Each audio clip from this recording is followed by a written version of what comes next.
بسم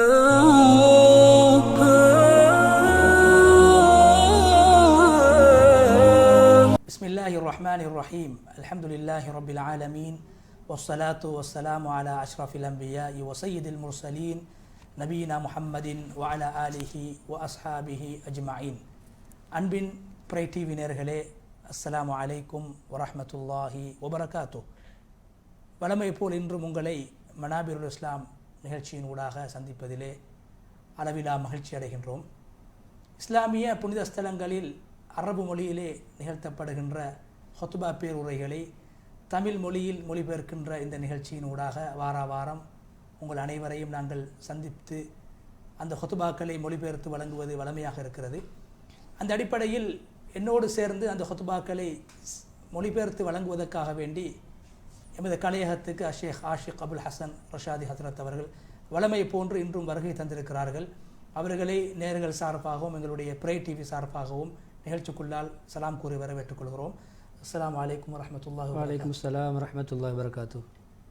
ஆம் நேயர்களே, அந்த அடிப்படையிலே நாங்கள் வழமை போன்று இன்றும் முதலாவதாக அல்லாஹுடைய இறை இல்லம் காபத்துல்லாவில் நடைபெற்ற அந்த ஹுத்பாவுடைய மொழிபெயர்ப்பை முதலாவதாக நாங்கள் மொழிபெயர்ப்பதற்கு நாம் இருவரும் தயாராக இருக்கிறோம். அந்த அடிப்படையில் புனித மக்கா முக்கர்ரமாவுடைய ஹுத்பாவை ஷேக் அப்துர் ரஹ்மான் சுதைஸ், மக்காவுடைய பிரதான இமாம் ஷேக் அப்துர் ரஹ்மான் சுதைஸ் அவர்களின் மூலமாக நிகழ்த்தப்பட்டது. அந்த ஹுத்பாவுடைய முதல் பகுதியை நேர்களுக்கு மொழிபெயர்த்து வழங்குவதற்காக வேண்டிய ஷேக் ஆஷிக் ரஷாதி அவர்கள் தயார் நிலையில் இருக்கிறார்கள். ஷேக் அவர்களே, ஹுத்பாவை மொழிபெயர்த்து வழங்குங்கள். பிஸ்மில்லாஹிர் ரஹ்மானிர் ரஹீம். அல்ஹம்துலில்லாஹி நஹ்மதுஹு வ நுஸல்லி வ நுஸல்லிமு அலா ரசூலில் கரீம். அம்மா பஅத். மக்காவுடைய ஹுத்பா ரஸாயிலில் முத்தகாயிதீன் அல் முபஜ்ஜரின், அதாவது கண்ணியத்துக்குரிய மாண்புமிகு பல சேவைகளை, சமூக சேவைகள், தொழில் நிமித்தம் தொழில்களிலே ஈடுபட்டுவிட்டு, அரசாங்க உத்தியோகங்களில் ஈடுபட்டுவிட்டு ஓய்வு பெற்றிருக்கக்கூடியவர்களுக்கு சில செய்திகள், தூதுகள் என்ற தலைப்பில், அதாவது பென்ஷன் அடைந்திருக்கக்கூடியவர், பணியாற்றிவிட்டு வீட்டில் ஓய்வாக இருப்பவர்கள் தன்னுடைய நேரங்களை இன்னும் எப்படி பயன்படுத்தி கொள்ளலாம், இன்னும் சமூகத்துக்கு எப்படியான வழிகாட்டல்களை செய்யலாம் என்ற மிக முக்கியமான ஒரு தலைப்பில் ஷேக் அவர்களை யாருமே இது பற்றி பேசப்படாத ஒரு தலைப்பு நினைக்கிறார். அதாவது அவர்களுடைய சேவை முடிந்தவுடன் அவர்களை மறந்து விடுவார்கள். அவர்களை மறக்கக்கூடாது, அவர்களை ஞாபகப்படுத்த வேண்டும், அவர்களை மதிக்க வேண்டும். அந்த முபஜ்ஜலின் என்ற வார்த்தையை பாருங்கள், கண்ணியப்படுத்தப்பட வேண்டியவர்கள். சொல்லுங்கள். அப்படி அந்த ஹுத்பாவுடைய தலைப்பை அமைத்திருக்கிறார்கள். ஹம்து சலவாத்துக்கு பின்னால் ஹுத்பாவிலே மிக பிரதானமான தலைப்புகளாக கிட்டத்தட்ட 9 சக தலைப்புகளை உட்படுத்தி இருக்கிறார்கள். சங்கையான மாதத்தை குறிப்பிட்டிருக்கார்கள். ரஜப் மாதத்தில் இருக்கிறோம், சங்கையான 4 மாதங்களில் ஒன்று. அந்த சங்கையான மாதங்களில் ஒரு முஸ்லீமுடைய கடமைகள், அவருடைய பணிகள் எப்படி அமைய வேண்டும், அதே போன்று நூதனங்கள், நவீன நூதனங்களை விட்டும் ஒரு முஸ்லீமுடைய கொள்கை அக்கீதா எப்படி தூய்மைப்படுத்தப்பட வேண்டும், அதே போன்று இப்படி ஓய்வு பெறுகின்ற அந்த நிலைமைக்கு, அந்த நிலைமையில் இருந்து கொண்டு கூட எப்படி முன்னிலையான, அதாவது பாசிட்டிவான நடவடிக்கைகள் ஈடுபடலாம், அதே போன்று ஓய்வு காலங்களை, வீட்டோடு இருக்கின்ற அந்த ஓய்வு காலங்களை நல்ல பணிகளில், நற்காரியங்களில், நல்ல செயல்களில் எப்படி பயன்படுத்தி கொள்ளலாம், அதே போன்று நாங்கள் சமூகத்தை பார்த்து சொல்கிறார்கள், நாங்கள் இந்த சேவை செய்துவிட்டு ஓய்வில் இருப்பவர்களை மதிக்க வேண்டும், கண்ணியப்படுத்த வேண்டும் அப்படின்னு சொல்லிவிட்டு தொழில் பென்ஷன் போனவர்கள் அந்த பென்ஷன் போனவர்களை நாங்கள் ஒதுக்கி விடாமல், அவருடைய சேவைகளை மறந்து விடாமல் அவர்களை எப்படி நாங்கள் மதிக்க வேண்டும், அவருடைய விடயங்களை எப்படி கரிசனை காட்ட வேண்டும் என்ற விஷயத்தை உரைக்கிறார்கள். அதே போன்று இப்பொழுது உத்தியோகத்தில் ஈடுபட்டு கொண்டிருக்கக்கூடியவர்களுக்கு சில தூதுகளை முன்வைத்திருக்கிறார்கள். முஸ்லீம்கள் மீது ஒருவருக்கொருவர் பக்கபலமாக ஒத்தாசை புரிந்து சமகால சிரமங்களை, அதாவது நமக்கு எதிராக வரக்கூடிய சவால்களை முறியடிப்பதில் ஒருவருக்கு உதவியாக இருக்க வேண்டும் என்பதை அங்கே வலியுறுத்தியிருக்கிறார்கள். அதே போன்று நத்த ஆவன் வல்ல நத்த ஹாவன், இது அவருடைய கருப்பொருளாக அமைத்திருக்கிறார்கள். ஒருவருக்கு ஒரு உதவியாக இருப்போம், சீப்பாக மாட்டோம். நாங்கள் உதவி செய்கிறோம் என்ற பாணியிலே மிகவும் தாழ்ந்து நம்மை இழிவுக்குள்ளாக்க முடியாது. கண்ணியத்தை, இஸ்லாத்துடைய கௌரவத்தை பேணி ஒத்தாசை புரிவோம். அதே போன்று இப்படியான தற்பாதுகாப்பு நடவடிக்கை, இந்த நோம்பலங்களுடைய காலங்களிலே தற்பாதுகாப்பு நடவடிக்கைகளில் ஈடுபடுவதில், அந்த விடயங்களில் சந்தேகங்களை, வீண் சந்தேகங்களை ஏற்படுத்துவதை எச்சரித்திருக்கிறார்கள். அப்படியே ஹம்து சலவாத் அவர்களுடைய வளமையான பாணிதான் நேயர்களுக்கு தெரியும். எல்லா தலைப்புகளும் திடீரென்று கவிதைகளை முன்வைப்பார்கள். அதே போன்று ஹம்து சலவாத், அல்லாஹ்வை போற்றி புகழ்ந்த அழகான வார்த்தைகளை கொண்டு அல்லாஹ்வை போற்றி புகழ்ந்துவிட்டு அல்லாஹ்வை புகழக்கூடிய ஒரு கவிதை அங்கு முன்வைத்திருக்கிறார்கள். பரக்கத்துக்குரிய தூய்மையான ஹம்து புகழ் உனக்கு உண்டாகட்டும் ரப்பே, எங்களுடைய பொறுப்புதாரியே, உனக்கே அனைத்து புகழும், உன் மீதே சகல விடயங்களை நாங்கள் பாரம் சாட்டி உன்னை நம்புகிறோம், உனக்கு மிக உயர்ந்த நல்ல பாராட்டும் புகழும் நன்றியும் தெரிவித்துக் கொள்கிறோம். அதே போன்று கண்ணியமான இன்னும் வளர்ச்சி ஏற்படுத்தக்கூடிய எங்களுடைய உள்ளங்களில் உன்னுடைய புகழை வளர்க்கக்கூடிய பரிசுத்தமான சிறந்த புகழாக உன்னை புகழ்கிறோம் என்று கவிதையிலும் அல்லாஹ்வை புகழ்ந்துவிட்டு தக்வாவுடைய அந்த ஆயத்தை சூரத்துல் ஹஷ்ருடைய யா அய்யுஹல் லதீன ஆமனு தகுல்லாஹ வல் தன்துர் நஃப்ஸு மா கத்தமத் லிகத், ஈமான்தாரிகளே அல்லாஹ்வை பயந்து கொள்ளுங்கள், ஒவ்வொரு ஆத்மாவும் நாளை கியாமத் நாள் மறுமைக்காக எதை முற்படுத்தி அனுப்பியிருக்கிறோம் என்று சிந்தித்து பாருங்கள், சுய சிந்தனை செய்து கொள்ளுங்கள். நிச்சயமாக அல்லாஹ்வை பயந்து நடங்கள், அல்லாஹ் உங்களுடைய செயல்களை நன்கு அறிந்தவன், ஆழமாக அறிந்தவன் என்ற அந்த குர்ஆன் வசனத்தை ஓதிவிட்டு தக்வா சார்ந்த ஒரு கவிதை முன்வைத்திருக்கிறார்கள். தக்வாவிலே பல படிப்பினைகள் உண்டு. அந்த படிப்பினைகள் என்ன செய்யும்? உள்ளங்களுக்கு நிவாரணத்தை உண்டு பண்ணும், உள்ளம் சார்ந்த நோய்களை தூய்மைப்படுத்தும். அது மலை போன்றது. அந்த மலை எப்படி அந்த ஒளிமயமான தன்னுடைய அந்த கவர்ச்சியான நிலைமையை ஒரு ஒளிமயமாக பிரகாசத்தின வழி எந்தோர், அதாவது பிரகாசிக்க செய்கிறதோ, செல்வ செழிப்பை ஏற்படுத்துகிறதோ, அது போன்று தான் தக்வா உள்ளங்களை செழிப்பாக்கும்.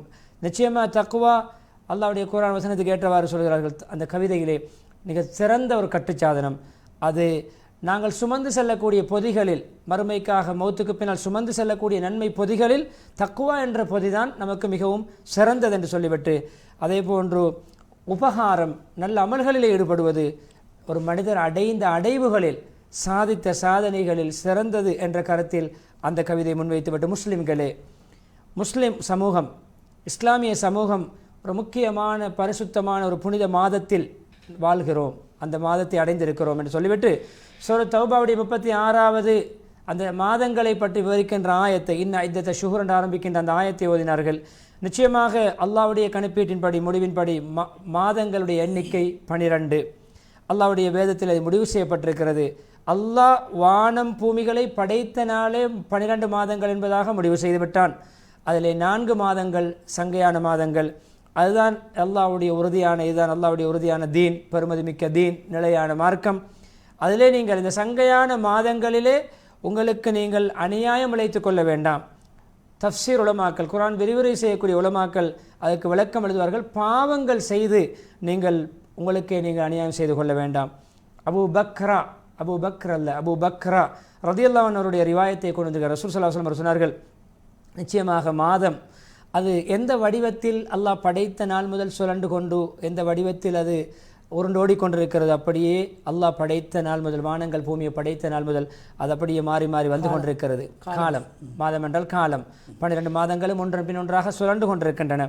12 மாதங்கள், அதில் 4 சங்கையான மாதங்கள், தொடர் மாதங்கள் 3. சங்கையான மாதங்களை ஞாபகம் வைப்பதற்கு அன்புக்குரிய இஸ்லாமிய சகோதர சகோதரிகளை இலகுவாக ஞாபகம் வைத்துக் கொள்ளலாம். அதாவது துல் காதா, துல் ஹிஜ்ஜா, முஹர்ரம், இது தொடர் மாதங்கள். 11வது மாதம், 12வது மாதம், 1வது மாதம், இது தொடராக வரக்கூடியது. ரஜப் மாதம், நாம் வீட்டிருக்கக்கூடிய இந்த ரஜப் மாதம், அது ரஜப் முதல் என்று வர்ணிக்கப்படும். அதாவது முதல் வாசிகள் மதித்த மாதம். ஷேக் அவர்கள் தானே முதற் கோத்திரத்தார் விசேடமாக மதித்த மாதம். அப்படி அடையாளப்படுத்த சொன்னார்கள். அவர்கள் மதித்ததனால் நாங்கள் மதிக்கவில்லை, அடையாளப்படுத்த சொன்னார்கள். அது ஜுமாதா, அதாவது ஜுமாதல் ஆஹிரா, ஜமாத்துல் ஊலா ஜமாத்துல் அவ்வல் என்று சொல்வார்கள். ஜமாதுல் அவ்வல் அல்ல, ஜுமாதா அல் ஊலா, ஜுமாதா அஸ்ஸானியா அல்லது ஜுமாதா அல் ஆஹிரா, இதுதான் என்னுடைய பேர். ஜுமாதா என்று உச்சரிக்க வேண்டும். ஷாபானுக்கும் ஜுமாதா அல் ஆஹிராவுக்கும் இடையிலே இருக்கக்கூடிய ரஜப் மாதம் 4வது சங்கையான மாதம் என்று சொல்லி புகாரி, முஸ்லிம் ரஹிமஹுமுல்லாவுடைய அந்த ஹதீஸை சொல்லிவிட்டு, அல்லாஹ்வுடைய அடியார்களே, ஒரு முஸ்லிமுக்கு அவருடைய தீன், அவருடைய மார்க்கம் போதுமானது. அது எங்களுடைய மார்க்க கொள்கை இருக்கிறது, இஸ்லாத்துடைய அந்த கொள்கை இருக்கிறது, அது எப்பொழுதுமே தூய்மையானது, அது விசால மனப்பான்மையோடு அமைக்கப்பட்டது, அது எப்பொழுதுமே தாராள தன்மை மிக்கது என்று சொல்லிவிட்டு நேரடியாக சூரத்து ஜுமருடைய 2வது 3வது ஆயத் ஓதுகிறார்கள். நீங்கள் அல்லாஹ்வை, அவர்கள் மார்க்கத்தை இஹ்லாஸோடு தூய்மைப்படுத்தியவர்களாக இபாதத் செய்யுங்கள், அதில் யாரையும் கலக்க வேண்டாம், இணையாக்க வேண்டாம்.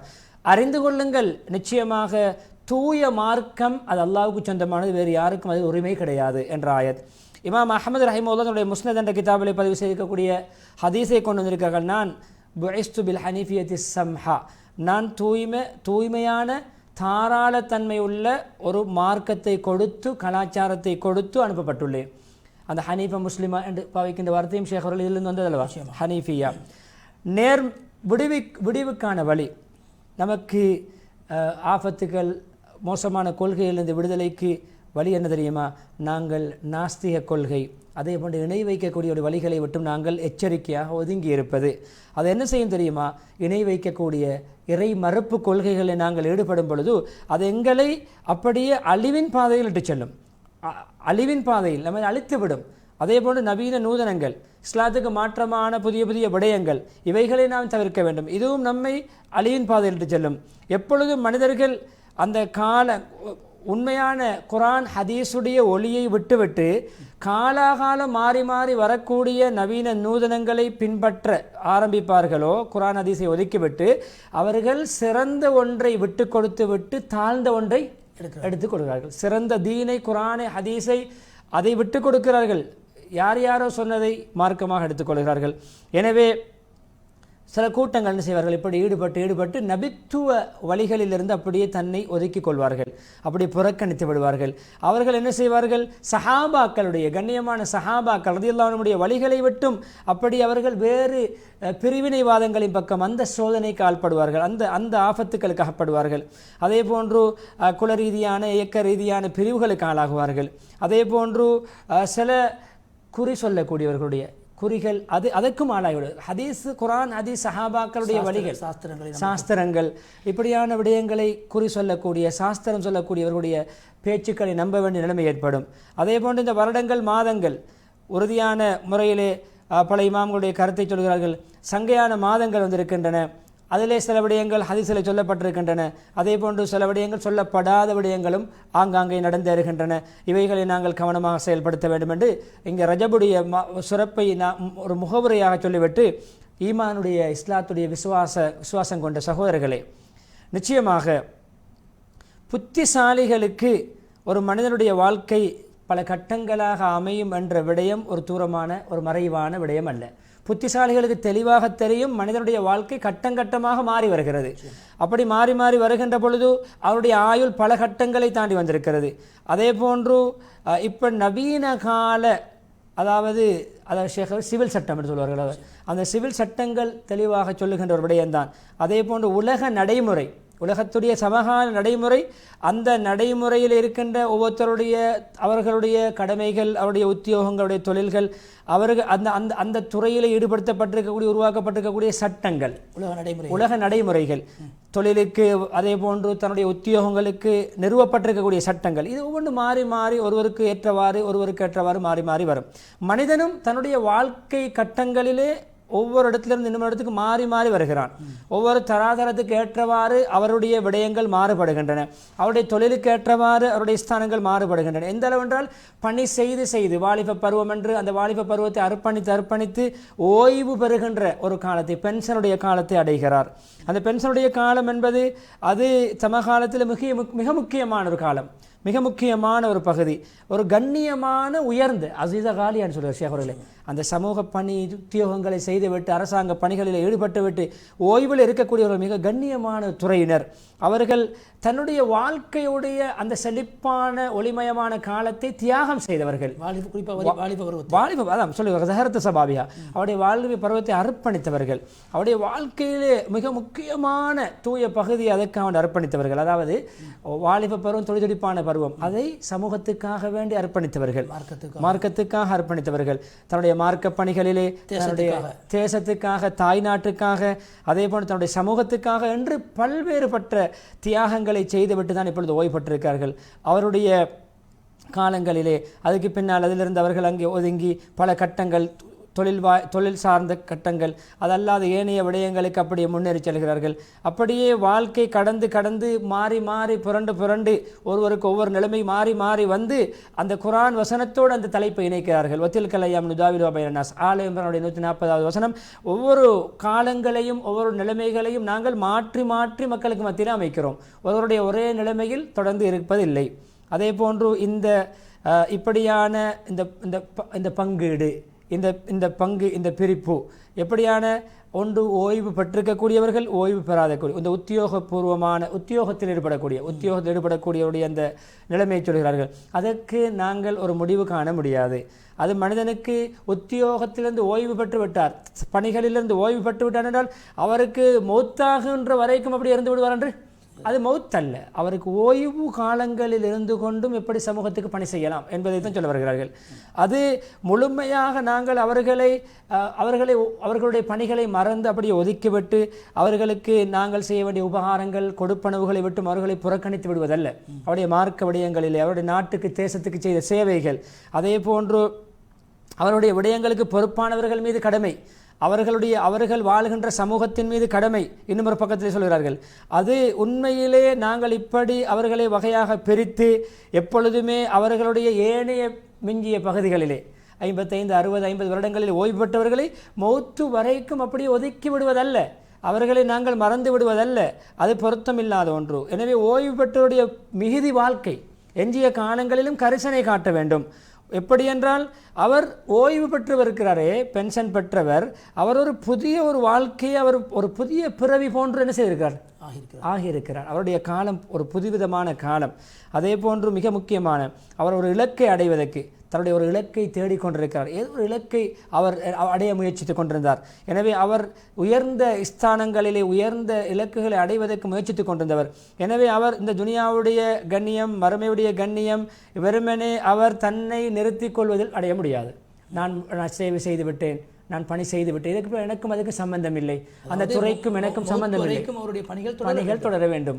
ஓய்வு பெற்றவருக்கும் சமூகத்துக்கு எப்படி பணி ஆற்றலாம், அதே போன்று ஷேக் அவர்களை கண்காணிக்க வேண்டும், பயன்படுத்த வேண்டும் என்று சொல்லிவிட்டு, எனவே இப்பொழுது அந்த ஓய்வில் இருக்கக்கூடியவர்களை, கண்ணியமான ஓய்வில் இருக்கக்கூடியவர்களே, ஓய்வு பெற்றவர்களே, உண்மையிலே உங்களுடைய பொறுப்புகள் இன்னும் அது ஏற்கனவே ஒரு அரசியல் மட்டத்தில் அரசியல் மயப்படுத்தப்பட்டதாக இருந்த பிறகு அது இன்னும் உங்களுக்கு அந்த பொறுப்புகள் மேலதிகமாக உருவாகி கொண்டே இருக்கும். உங்களுடைய பொறுப்புகள் இன்னும் கூடிக்கொண்டே இருக்கும்.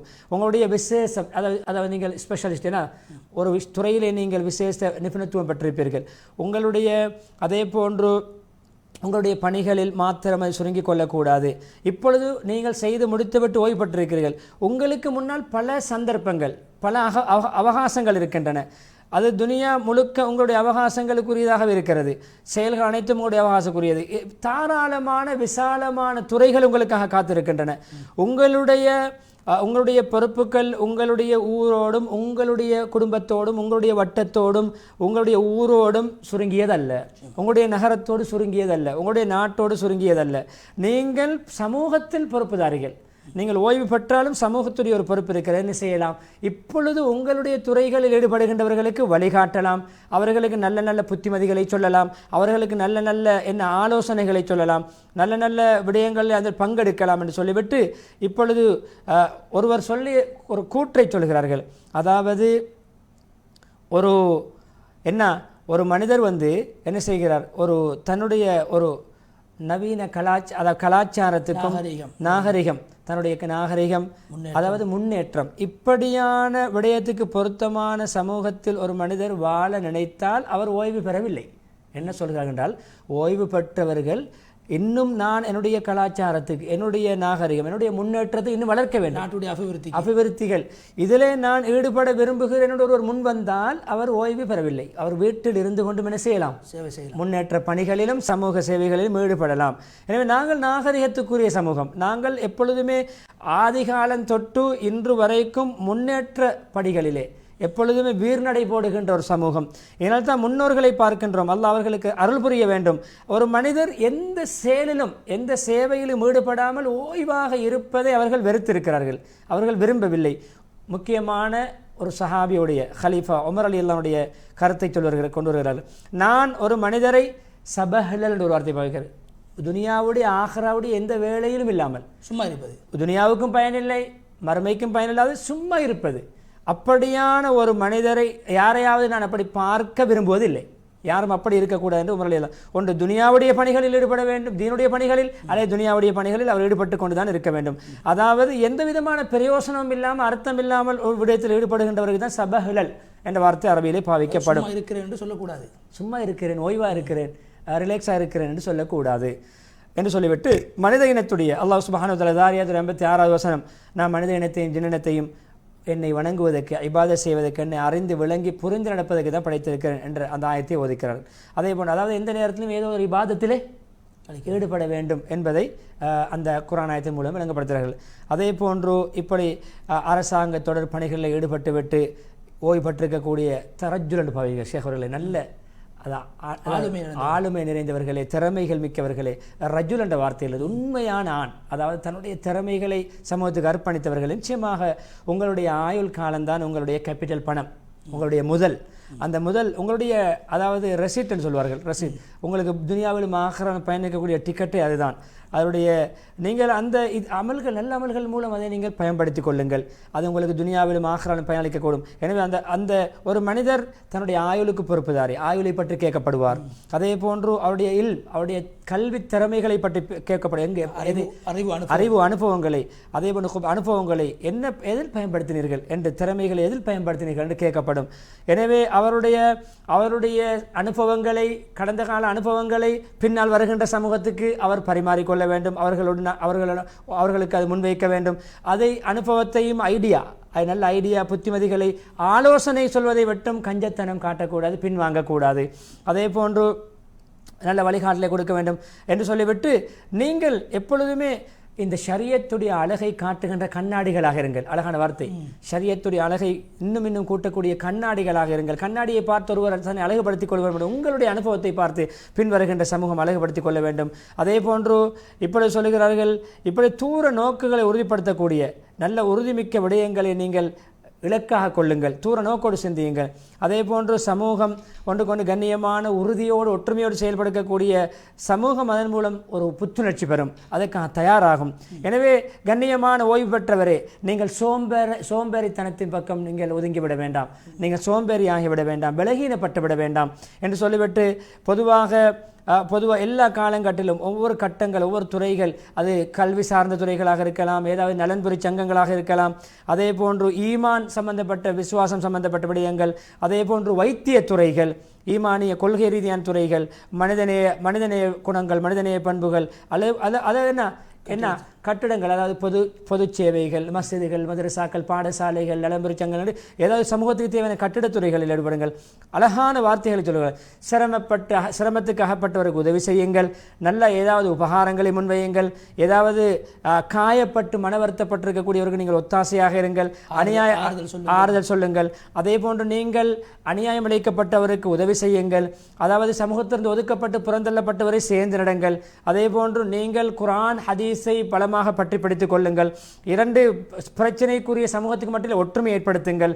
அதே போன்று ஏதாவது உள்ளம் நொந்து போயிருக்கக்கூடியவருக்கு நீங்கள் எப்பொழுதுமே அவருக்கு நீங்கள் அதாவது ஆதரவாக, அது ஒத்தாசையாக இருங்கள். அவருடைய அந்த புண்பட்ட உள்ளத்தை நீங்கள் அவருக்கு ஆதரவு வழங்கி ஆறுதல் அளித்து அவருடைய புண்ணை நீங்கள் ஆற்றுகின்ற, அதை தணிக்கின்ற பணிகளில் ஈடுபடுங்கள்.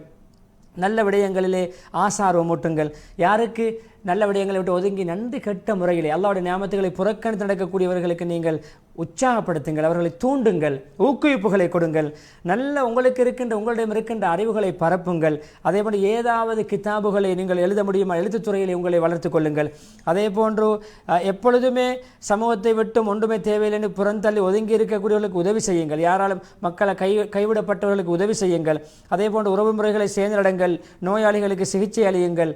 அதே போன்று யாரெல்லாம் உங்களுடைய உள்ளத்தில் இருக்கின்ற இலக்குகளை, எண்ணங்களை, மேலெண்ணங்களை அடைய முயற்சி செய்யுங்கள். அதே போன்று தடுமாற்றத்தில் இருக்கக்கூடியவருக்கு வழிகாட்டுங்கள்.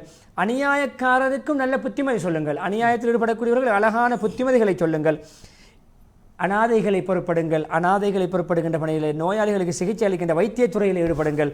அதே போன்று உறவு முறைகளை சேர்ந்திடங்கள் எல்லாம். அதே போன்று அதாவது விதவைகளுடைய விடயங்களிலே நீங்கள் ஒரு கவனம் செலுத்துங்கள். ஏழைகளுடைய விடயங்களிலும் நீங்கள் மிருதுவாக, அன்பாக, பாசமாக, கருணையாக நடந்து கொள்ளுங்கள். எப்பொழுதுமே உங்களிடமிருந்து எந்த விதமான சிறிய அளவு கூட உங்களிடமிருந்து திறமைகள் பறிக்கப்படக்கூடாது, உங்களுக்கு வழங்கப்பட்டிருக்கிற ஆற்றல்கள் பறிக்கப்படக்கூடாது. இப்பொழுதும் தான் அதை சொல்லாலும் தான் செயலாலும் எந்த நிலைமையிலும் உங்களிடம் இருக்கின்ற எதுவுமே பறிக்கப்படக்கூடாது. எப்பொழுது சமூகத்துக்காக வேண்டி ஏதோ ஒரு மையத்தை நிறுவுங்கள், சமூக நலம்புரி சங்கங்கள் நிறுவுங்கள். ஏதாவது ஸ்தானங்கள் அதாவது நிலையங்களை, இஸ்லாத்துக்கு வழிகாட்டக்கூடிய சமூக சேவை நிலையங்களை நீங்கள் நிறுவுங்கள். அதே போன்று நலன்புரி சங்கங்கள் உருவாக்கக்கூடிய கேந்திரஸ்தங்களை, சிகரங்களை கட்டுங்கள்.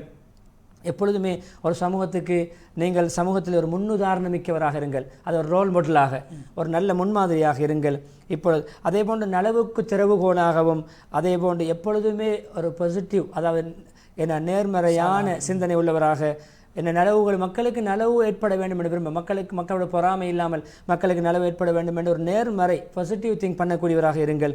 உறவினர்களுக்கு, குடும்பத்தார்களுக்கு, அதேபோல் பக்கத்து வீட்டார்களுக்கும் நீங்கள் நல்ல ஒரு மனிதராக இருங்கள் என்று சொல்லிவிட்டு, நிச்சயமாக ஒரு மனிதர் தன்னுடைய வாழ்க்கையை கழிப்பதில் மிக கண்ணியமான ஒரு பகுதி அல்லாஹ்வுடைய நிலையான உறுதியான தீனை பரப்புவது, மார்க்கத்தை பரப்புவது, மார்க்கப்பணி செய்வது, அகிலத்தார்களுக்கு நேர்வழி காட்டுவது. அது நபிமார்களுடைய பணி, அதே போன்று ரசூல்மார்களுடைய பணி. யார் இப்படியான நபித்துவ அனந்தர சொத்திலிருந்து, நபித்துவ ஞானத்திலிருந்து ஒரு பங்கை பெற்றுக்கொள்க, அவர் மிகவும் நல்ல பாக்கியசாலி. அதுதான் மிக கண்ணியமான வழி, சிறந்த நலவை அடைகின்ற வழி, அதுதான் விசாலமான வழி. அதே போன்று யார் நல்ல கண்ணியமான கௌரவமான ஒரு மனிதராக ஆக விரும்புகிறாரோ அவருக்கு நல்லதொரு துறை நபிமார்களுடைய பணி, நபிமாருடைய பணியில் ஈடுபடுவது பரக்கத்துக்குரிய சங்கையான ஒரு பணி என்று சொல்கிறார்கள். அதே போன்று சமகால சாதனங்களை நீங்கள் உங்களுக்கு மார்க்கத்துக்கு தேவையான முறையில் பயன்படுத்திக் கொள்ளுங்கள். அதே போன்று திறம்பட ஒரு விடயங்களை செய்வது, அந்த கண்ணியமான நபிமார்களுடைய பணிகளை, தூதை பரிபூர்ணப்படுத்துவதற்கு உங்களுடைய திறன்பட செய்கின்ற நல்ல நிபுணத்துவம் இருக்க வேண்டும். அதே போன்று தொழில்நுட்பங்களை பயன்படுத்திக் கொள்ள வேண்டும். அதே போன்று எப்பொழுதுமே இஸ்லாமிய சமூகம் ஜம்முல் கலிமா, ஒரே வார்த்தையில் ஒற்றுமையாக சமூகமாக வேண்டும் என்பதிலே பிரயத்தனம் காட்டுங்கள். ஒற்றுமையாக மக்கள் வாழ்வதிலே, மக்களுக்கு மத்தியிலே சீர்திருத்தங்கள், வேற்றுமைகளை களைவதிலே நீங்கள் கவனம் செலுத்துங்கள் என்று சொல்லிவிட்டு, ஒரு மனிதரை நோக்கி அழகான ஒரு கவிதை முன்வைக்கிறார்கள். அன்பு சகோதரரே, ஒரு மனிதர் இருக்கிறாரே, அவர் முடிவு செய்யப்படுவதை செயல்களை வைத்து, பேச்சையும் வெளிரங்கத்தையும் வைத்து அல்ல, அவருடைய செயற்பாடுகளை வைத்து. எனவே நீங்கள் செயற்பாடுகளிலே, நடவடிக்கைகளில் அழகானதை நீங்கள் கடைபிடியுங்கள். அதை உங்களுக்கு ஒரு அடையாளமாக ஆக்கிக் கொள்ளுங்கள். ஒரு மனிதர் நல்ல விடயங்களை, நற்காரியங்களை சுமந்து செல்லக்கூடியவர்களாக மக்கள் இருக்கின்ற பொழுதோ, நீங்கள் மக்கள் நல்ல பண்புகளை, நல்ல காரியங்களை சுமந்து கொள்வதற்கு மறுக்கின்ற பொழுது, அதை ஒதுங்கி நடக்கின்ற பொழுது, நீங்கள் சிரமப்பட்டு அதை சுமந்து செல்லக்கூடிய, அதாவது நல்ல காரியங்களை மக்கள் செய்யாமல் இருக்கின்ற பொழுது நீங்கள் அவர்களை பார்த்து பின்வாங்காமல், நீங்கள் நல்ல காரியங்களை சுமந்து செல்கின்ற ஒரு மௌத்தின் பொழுது நல்ல காரியங்களை ஈட்டுச் செல்கின்ற ஒருவராக மாறிக்கொள்ளுங்கள். அதே போன்று மிக குறைந்த அளவாக நான் இந்த ஓய்வு பெற்றிருக்கக்கூடியவர்களுக்கு நான் நன்றியை மிக மனப்பூர்வமாக நன்றி செலுத்திக் கொள்கிறேன். அவர்களை பாராட்டுகிறேன். அவருடைய நல்ல உபகாரங்களை நான் ஞாபகம் கூறுகிறேன். அவர்களுக்கு நல்ல அழகான வார்த்தைகளை முன்வைக்கிறேன். ஏன் தெரியுமா? இந்த ஓய்வு பெற்றிருக்கக்கூடியவர்கள் முன்னால் பல சமூக பணிகளை செய்தவர்கள், சமூக தேச பணிகளை, தேசத்தை முன்னேற்றுகின்ற பணிகளில் ஈடுபட்டவர்கள். அதே போன்று நாங்கள் எச்சரிக்கிறேன், ஹத்தீப் அவர்கள் மக்கா முக்கர்ரமாவிலே ஹரம் ஷரீஃபிலே சொல்கிறார்கள், நான் எச்சரிக்கிறேன், இப்பொழுது ஓய்வு பெற்றிருக்கக்கூடிய முற்கால சேவகர்களை அற்பமாக கருதுவது, அவர்களுடைய சேவைகளை துச்சமாக மதிப்பதை நான் எச்சரிக்கிறேன். ஏன் தெரியுமா? முன்னால் வாழ்ந்தவர்களுக்கு கண்ணியத்தை அறிந்து கொள்ளாதவர், முன்னால் வாழ்ந்தவர்களுடைய கண்ணியத்தை புரிந்து நடக்காதவரிலே எந்த நலவும் கிடையாது.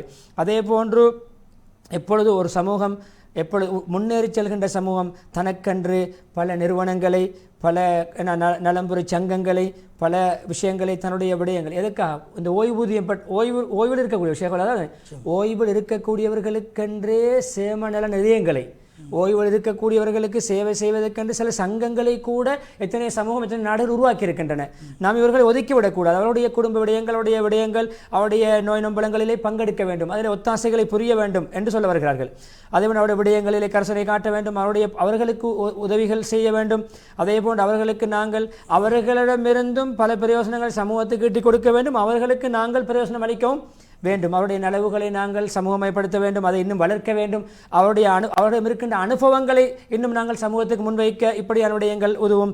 அந்த அனுபவ மையங்களை, அதாவது அவர்களிடம் அனுபவம் அட்வைஸ் பெறுகின்ற புத்திமதி நிலையங்களை உருவாக்கலாம். அவை போன்று மஷூரா ஆலோசனை செய்கின்ற அவரிடம் சேர்ந்து அதுக்கான நிறுவனங்களை உருவாக்கலாம் என்று சொல்லிவிட்டு, தொழில் ஈடுபட்டிருக்கக்கூடிய உத்தியோகத்தர்களே, சமகாலத்தை தொழில், நீங்களும் உங்களுடைய அமானிதங்களை பேணி பொறுப்புணர்ச்சியோடு நடப்பதிலே கவனம் செலுத்துவதிலே முக்கிய முன்மாதிரியாக இருங்கள். அதே போன்று தூய்மையை பேணிக் கொள்ளுங்கள். ஊழல் இல்லாத, கலப்படம் இல்லாத நேர்மையை பேணிக் கொள்ளுங்கள். அதே போன்று நீங்கள் எப்பொழுதுமே சமூகத்தில் ஏற்படக்கூடிய குழப்பங்களை முறியடிக்கக்கூடிய, அதை அப்படி இல்லாமலாக்கக்கூடிய பணிகளில் ஈடுபடுங்கள். குழப்பத்துக்கு காரணமாகிவிட வேண்டாம், ஊழலில் ஈடுபடக்கூடாது. அதே போன்று எப்பொழுதுமே ஒரு நிலையான உறுதி போக்கு இருக்க வேண்டும். அதே போன்று நீங்கள் உற்பத்தி துறைகளிலே, உங்களுடைய சாதனைகளிலே, தொழிலுக்கு வருகிற போது, வேலைக்கு வருகிற போது உரிய நேரத்துக்கு வருவது, உரிய நேரத்துக்கு திரும்பி போகிறது. அதாவது கட்டுக்கோப்போடு செயல்படுங்கள். எந்திபாத்னு சொல்லுகின்ற போது கட்டன் ரைட்னு சொல்லுவோமே, நேரத்துக்கு வாருங்கள், நேரத்துக்கு போங்கள். கள்ளத்தனமாக பிந்தி வந்துவிட்டு நீங்கள் அதற்குரிய ஊதியங்களை வாங்க வேண்டாம். நேர்த்தியாக நடந்து கொள்ளுங்கள். அதே போன்று உங்களிடம் வந்து சேவை நாடிகளோடு அழகாக நடந்து கொள்ளுங்கள். அழகான புத்திமதி அல்ல ஷேக் அவர்களே. சேவை நாடி வருகின்ற உங்களுடைய சேவை நாடிகளோடு, வாடிக்கையாளர்களோடு நீங்கள் அழகாக நடந்து கொள்ளுங்கள். அதே போன்று எப்பொழுதுமே நீங்கள் உங்களுடைய உத்தியோகபூர்வ அதிகாரத்தை தேவையில்லாத விடயங்களுக்கு பயன்படுத்திக் கொள்ள வேண்டாம். அதை வைத்து நீங்கள் சம்பாதிக்க போக வேண்டாம். நீங்கள் பொதுநல நோக்கோடு செயல்படுங்கள். பொதுவாக நீங்கள் பொது சொத்துக்களை பாதுகாருங்கள். பொது சொத்திலே நீங்கள் வீணடிக்க வேண்டாம். அரச நிதிகளிலே கவனிப்பாகவும் உன்னிப்பாகவும் நடந்து கொள்ளுங்கள். பொது சொத்து, அதாவது நாட்டுடைய வளங்களை பாதுகாப்பதிலே கவனமாக இருங்கள் என்று சொல்லி, இன்று நீங்கள் இப்படி நடந்து கொண்டால்தான் எதிர்கால சந்ததிக்கு நீங்கள் முன்னுதாரணமாக இருப்பீர்கள். நீங்கள் இப்பொழுது நல்ல நடந்து கொண்டால் உங்களுக்கு பின்னால் வருகின்ற நல்லதை கொடுக்கிறீர்கள். எனவே உங்களுடைய அனுபவங்களை பின்னால் வருகின்ற சமூகத்துக்கு கொடுங்கள். எப்படி நீங்கள் முன்னோர்களிடமிருந்து அனுபவம் எடுத்தீர்களோ உங்களுடைய அனுபவத்தை பின்னால் வருபவர்களுக்கு கொடுங்கள். எங்களுடைய தீன் கண்ணியமான மார்க்கம் இருக்கிறது. எப்பொழுதுமே பணி செய்கின்ற மார்க்கம், எப்பொழுதுமே ஏதோ ஒரு வணக்க வழிபாடுகளில் ஈடுபடுகின்ற மார்க்கம். எங்களில் துறவரம் கிடையாது, இந்த மார்க்கத்திலே துறவரம் கிடையாது. அப்படியே நாங்கள் பிறரை சாட்டிவிட்டு அல்லாஹ்வுடைய முயற்சி இல்லாமல் சோம்பேறிகளாக இருப்பது எங்களுடைய மார்க்கத்தில் வழிகாட்டப்படவில்லை. எனவே நீயத்தை புதுப்பித்துக் கொள்ளுங்கள், உங்களுடைய எண்ணங்களை புதுப்பித்துக் கொள்ளுங்கள், உங்களுடைய செயல்களை, பணிகளை, சேவைகளை அல்லாஹ்வுக்காக, முழு மனித சமுதாயத்துடைய ரப்புக்காக தூய்மையாக அமைத்துக் கொள்ளுங்கள் என்று அந்த தூய்மையுடைய வசனம் சூரத் அன்ஆம் 162 163 வசனம், அந்த குல் இன்ன ஸலாத்தி என்று ஆரம்பிக்கக்கூடிய என்னுடைய தொழுகை, என்னுடைய ஏனைய கிரியைகள், என்னுடைய வாழ்க்கை, என்னுடைய மரணம் ரப்புல் ஆலமீனுக்கென்றே உரியது. லா ஷரீக், அவனுக்கு எந்த இணையும் கிடையாது, துணையும் கிடையாது.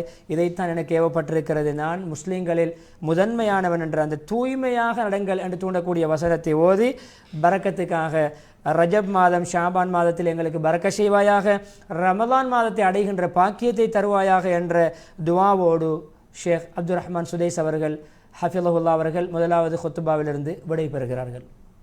ஷேக் அவர்களை நீங்கள் இரண்டாவது ஹுத்துபாவை தொடரலாம். நேர்களே, இவ்வளவு நேரமாக ஷேக் ஆஷிக் ரஷாதி ஹதரத் அவர்கள் மக்கா முக்கர்ரமாவுடைய ஹுத்பாவுடைய முதல் பகுதியை நேர்களுக்கு சிறப்பாக மொழிபெயர்த்து வழங்கினார்கள். அந்த அடிப்படையில் இரண்டாவது ஹுத்பா, அதில் ஷேக் அப்துல் ரஹ்மான் சுதைஸ் அவர்கள் மிக முக்கியமாக மனிதர்கள் அல்லாஹ்வுக்கும் அவனுடைய ரசூல் ஸல்லல்லாஹு அலைஹி வஸல்லம் அவர்களுக்கும், அதே போன்று சமூக தலைவர்கள் பொறுப்புதாரிகளுக்கும் கட்டுப்படுகின்ற விடயத்திலே, அவர்களுக்கு கட்டுப்பட வேண்டும் என்ற விடயத்திலே இஸ்லாமிய சமூகம் முன்மாதிரியாக செயல்பட வேண்டும். அல்லாஹ்வுக்கு கட்டுப்பட வேண்டும், ரசூலுல்லாஹி ஸல்லல்லாஹு அலைஹி வஸல்லம் அவர்களுக்கு கட்டுப்பட வேண்டும். அதே போன்று உலுல் அம்ர் என்று சொல்லப்படுகின்ற பொறுப்புதாரிகளுக்கும் கட்டுப்படுகின்ற விடயத்திலே கவனம் செலுத்த வேண்டும், முன்மாதிரியாக செயல்பட வேண்டும். மிக குறிப்பாக எமக்கு ஏற்பட்டிருக்கக்கூடிய இந்த கொரோனாவின் விளைவாக ஏற்பட்டிருக்கக்கூடிய இந்த அசாதாரண சூழ்நிலை, இந்த நெருக்கடியான இந்த சூழ்நிலைகளிலே நாங்கள் ஒருவருக்கொருவர் ஒத்தாசையாக, கூட்டுறவாக, ஒருவருக்கொருவர் பரஸ்பரம் உதவக்கூடியவர்களாக, ஒத்துழைக்கக்கூடியவர்களாக நாங்கள் இருக்க வேண்டும் என்ற கருத்தை சொல்லிவிட்டு, அதே போன்று பொதுவாக அந்த பாதுகாப்பு நடவடிக்கைகள், இந்த நோய் பரவி விடாமல் அல்லது துத்தி விடாமல், அதிகரித்து விடாமல் பாதுகாக்க வேண்டும் என்பதற்காக வேண்டி அரசாங்கத்தின் மூலமாக, துறை சார்ந்த நிபுணர்களின் மூலமாக என்னென்ன போதனைகள் முன்வைக்கப்படுகின்றதோ அவைகளை நாங்கள் கச்சிதமான முறையிலே கடைபிடித்து செயல்பட வேண்டும். பாதுகாப்பு நடவடிக்கைகளில் நாங்கள் சரியாக ஈடுபட வேண்டும். அதே போன்று எங்களுடைய ஆரோக்கியத்தையும், பிற சமுதாயத்தினர்களுடைய ஆரோக்கியத்தையும், எங்களுடைய பிள்ளைகள், சகோதரர்கள், முஸ்லீம்களுடைய ஆரோக்கியத்தையும் நாங்கள் பாதுகாக்கின்ற விடயத்திலே நாங்கள் சரியாக ஈடுபட வேண்டும் என்ற கருத்தை ஹதீப் அவர்கள் சொல்லிவிட்டு, அந்த அடிப்படையில் தான் நோய்களை விட்டும் பாதுகாப்பதற்கான வழிமுறைகளை இஸ்லாம் நமக்கு சொல்லி தந்திருக்கிறது. அஸ்பாபுகள் என்று சொல்லப்படுகின்ற நோய்களை விட்டும் எங்களை காக்குகின்ற தற்காப்பு நடவடிக்கைகளை இஸ்லாம் நமக்கு வலியுறுத்தி சொல்லியிருக்கிறது. அந்த அடிப்படையிலே எங்களுடைய நாட்டின் மூலமாக, அரசாங்கத்தின் மூலமாக, அதே போன்று சுகாதார நிபுணர்களின் மூலமாக நமக்கு காட்டப்படுகின்ற சகலவிதமான வழிகாட்டல்களையும் நாங்கள் கடைபிடிப்பது மார்க்கத்தில் கட்டாயமான வாஜிபான ஒரு விடயமாக இருக்கிறது. மார்க்கத்துடைய அடிப்படை நோக்கங்களில் ஒன்றாகவும் இருக்கிறது. அது இஸ்லாமிய நாகரீகம் நமக்கு சொல்லித் தருகின்ற ஒரு நாகரிகமான செயல்பாடாகவும் அது அமைந்திருக்கிறது என்று ஹத்தீப் அவர்கள் சொல்லிவிட்டு, அல்லாஹ்வுடைய அடியார்களே, நீங்கள் எப்போதும் பொறுப்புணர்ச்சி உள்ளவர்களாக நீங்கள் செயல்பட வேண்டும். அதே போன்று எப்போதுமே ஒருவருக்கொருவர் ஒத்தாசையாக இருக்கக்கூடியவர்களாக, உதவியாக இருக்கக்கூடியவர்களாக, வதஆவனு அலல் பிர்ரி வத்தக்வா, குர்ஆனுடைய ஒரு வசனம் இருக்கிறது. நல்ல விடயங்கள், தக்வா சார்ந்த விடயங்களுக்கு நீங்கள் பரஸ்பரம் ஒருவருக்கொருவர் உதவியாக இருக்க வேண்டும். இந்த ஆயத்தை நடைமுறைப்படுத்துவதிலே நாங்கள் கவனம் செலுத்த வேண்டும் என்றும், அதே போன்று நாங்கள் ஒருவருக்கொருவர் உதவியாக இருக்க வேண்டும், ஒத்தாசையாக இருக்க வேண்டும். அதே போன்று நாங்கள் ஒருவருக்கொருவர் இழிவானவர்களாக மாறிவிடக்கூடாது. பொறுப்பு உணர்ச்சி உள்ளவர்களாக இருக்க வேண்டும், பொறுப்புணர்ச்சி அற்றவர்களாக நாங்கள் மாறிவிடக்கூடாது என்ற கருத்தையும், அதே போன்று இப்போது இந்த கொரோனாவுடைய புதிய ஒரு அலை ஏற்பட்டிருப்பதாக நாங்கள் அறிந்திருக்கிறோம். குறிப்பாக இப்படியான காலகட்டத்திலே இந்த கொரோனாவுடைய பாதிப்பு இன்னும் அதிகரித்து விடாத வண்ணம் எங்களுடைய சகலவிதமான செயல்பாடுகளும் எங்களுடைய நடத்தைகளும் அமைய வேண்டும் என்று ஹத்தீப் அவர்கள் சொல்லிவிட்டு, மிக குறிப்பாக சமூக இடைவெளிகளை பேணி நாங்கள் அளவுக்கு அதிகமான எண்ணிக்கைகளை கொண்ட மஜ்லிஸ்களில், சபைகளில் நாங்கள் கலக்காது அந்த ஒன்று சேருதல், தஜம்மு என்று சொல்லப்படக்கூடிய ஒன்று சேருதலை நாங்கள் வழங்கப்பட்ட எண்ணிக்கையை விட அதிகமாக நாங்கள் ஒன்று சேருதல்களை நாங்கள் தவிர்த்து கொள்ள வேண்டும். அதே போன்று முகக்கவசங்களை நாங்கள் அணிய வேண்டும்.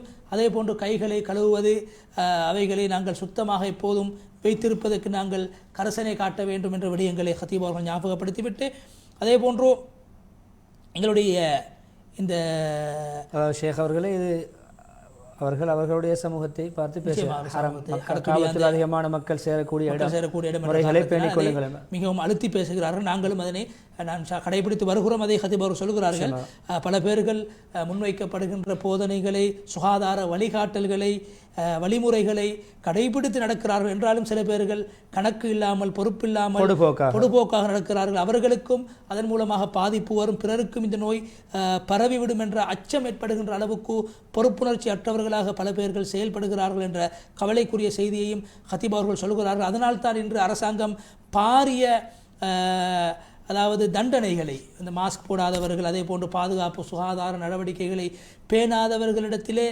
பணங்களை கூட அறவிடுகின்ற அளவுக்கு, தண்ட பணங்களை அறவிடுகின்ற அளவுக்கு சட்டங்கள் கூட பல நாடுகளிலே போடப்பட்டு வருவதை நாங்கள் அவதானிக்கின்றோம் என்று ஹத்தீப் அவர்கள் சொல்லிவிட்டு, இறுதியாக எங்களுடைய நாங்கள் சந்தோஷப்பட வேண்டிய ஒரு விடயம் என்னவென்றால், எங்களுடைய நாட்டிலே, சவுதியிலே அவர்கள் சொல்கிறார்கள், பொதுவாக எல்லோருக்கும் பெற்றுக்கொள்ள முடியுமான அளவுக்கு அவர்களுக்கு அந்த பாதுகாப்பு நடவடிக்கைகளிலே ஈடுபடுவதற்கான வழிகாட்டல்கள் காட்டப்படுகிறது. சரியான வழிகாட்டல்கள், அதாவது அவர்களே, பொதுவாக சுகாதாரத்துறையோடு சம்பந்தப்பட்ட அனைத்தும் இலவச இலவசமாக யாரிடத்தில் பணம் மறவிடாமல் இலவசமான முறையிலே எல்லோராலும் பெற்றுக்கொள்ள முடியுமான அளவுக்கு மருந்துகள், அதே போன்று சுகாதார போதனைகள், அதே போன்று மருத்துவம் சார்ந்த சாதனங்கள் எல்லாம் மக்கள் எல்லோருக்கும், அது எங்களுடைய நாட்டில் எல்லோருக்கும் இலவசமாக கொடுக்கப்படுகிறது என்று சொல்லி அல்லாஹ்வை புகழ்கிறார்கள். எனவே நாங்கள் பொடுபோக்காக இருந்து நாங்கள் எங்களை அழிவிலே ஆழ்த்திக் கொள்ளக்கூடாது, நாங்கள் எங்களை அழித்துவிடக்கூடாது, எங்களுடைய கரங்களை அழிவிலே நாங்கள் ஆழ்த்திவிடக்கூடாது என்ற சூரா பக்ராவுடைய 195வது வசனத்தையும் சூரா நிசாவுடைய 29வது வசனத்தையும் ஹத்தீப் அவர்கள் ஓதி காட்டிவிட்டு, அல்லாஹு தஆலா எல்லா நோய்களுக்கும் மருந்தை வைத்திருக்கிறான். அல்லாஹ் நோயை படைக்கின்ற போது நோய்க்கான மருந்துகளையும் அல்லாஹ் படைத்திருக்கிறான் என்ற அந்த ஹதீஸை, புகாரில் வரக்கூடிய ஹதீஸையும் ஹத்தீப் அவர்கள் சொல்லி, உங்களுக்கு நோய் ஏற்பட்டால் நோய்க்காக நீங்கள் சிகிச்சை செய்ய வேண்டும். அல்லாஹ்வுடைய அடியார்களை நீங்கள் சிகிச்சை செய்து கொள்ளுங்கள். சிகிச்சை செய்கிற போது அல்லாஹ்வினால் தடுக்கப்பட்ட, ஹராமாக்கப்பட்ட, ஆபத்தான மருந்துகளை நீங்கள் சிகிச்சைக்காக எடுத்துக்கொள்ளக்கூடாது என்ற அஹ்மத், அபூ தாவூத் போன்ற கிரந்தங்களிலே பதிவு செய்யப்பட்ட ஹதீஸையும் ஹத்தீப் அவர்கள் ஞாபகப்படுத்திவிட்டு, இறுதியாக மக்கள், அதாவது வதந்திகளை, நாங்கள் வீணான இந்த சுகாதார நடவடிக்கைகள் சார்ந்த, முதலாவது ஹுத்பாவிலும் ஷேக் அவர்கள் ஞாபகப்படுத்தினார்கள், இந்த மருத்துவ நடவடிக்கைகள் சார்ந்த சந்தேகங்களை, ஐயங்களை மக்களுக்கு மத்தியில் நாங்கள் வீணான வதந்திகளை பரப்பக்கூடாது.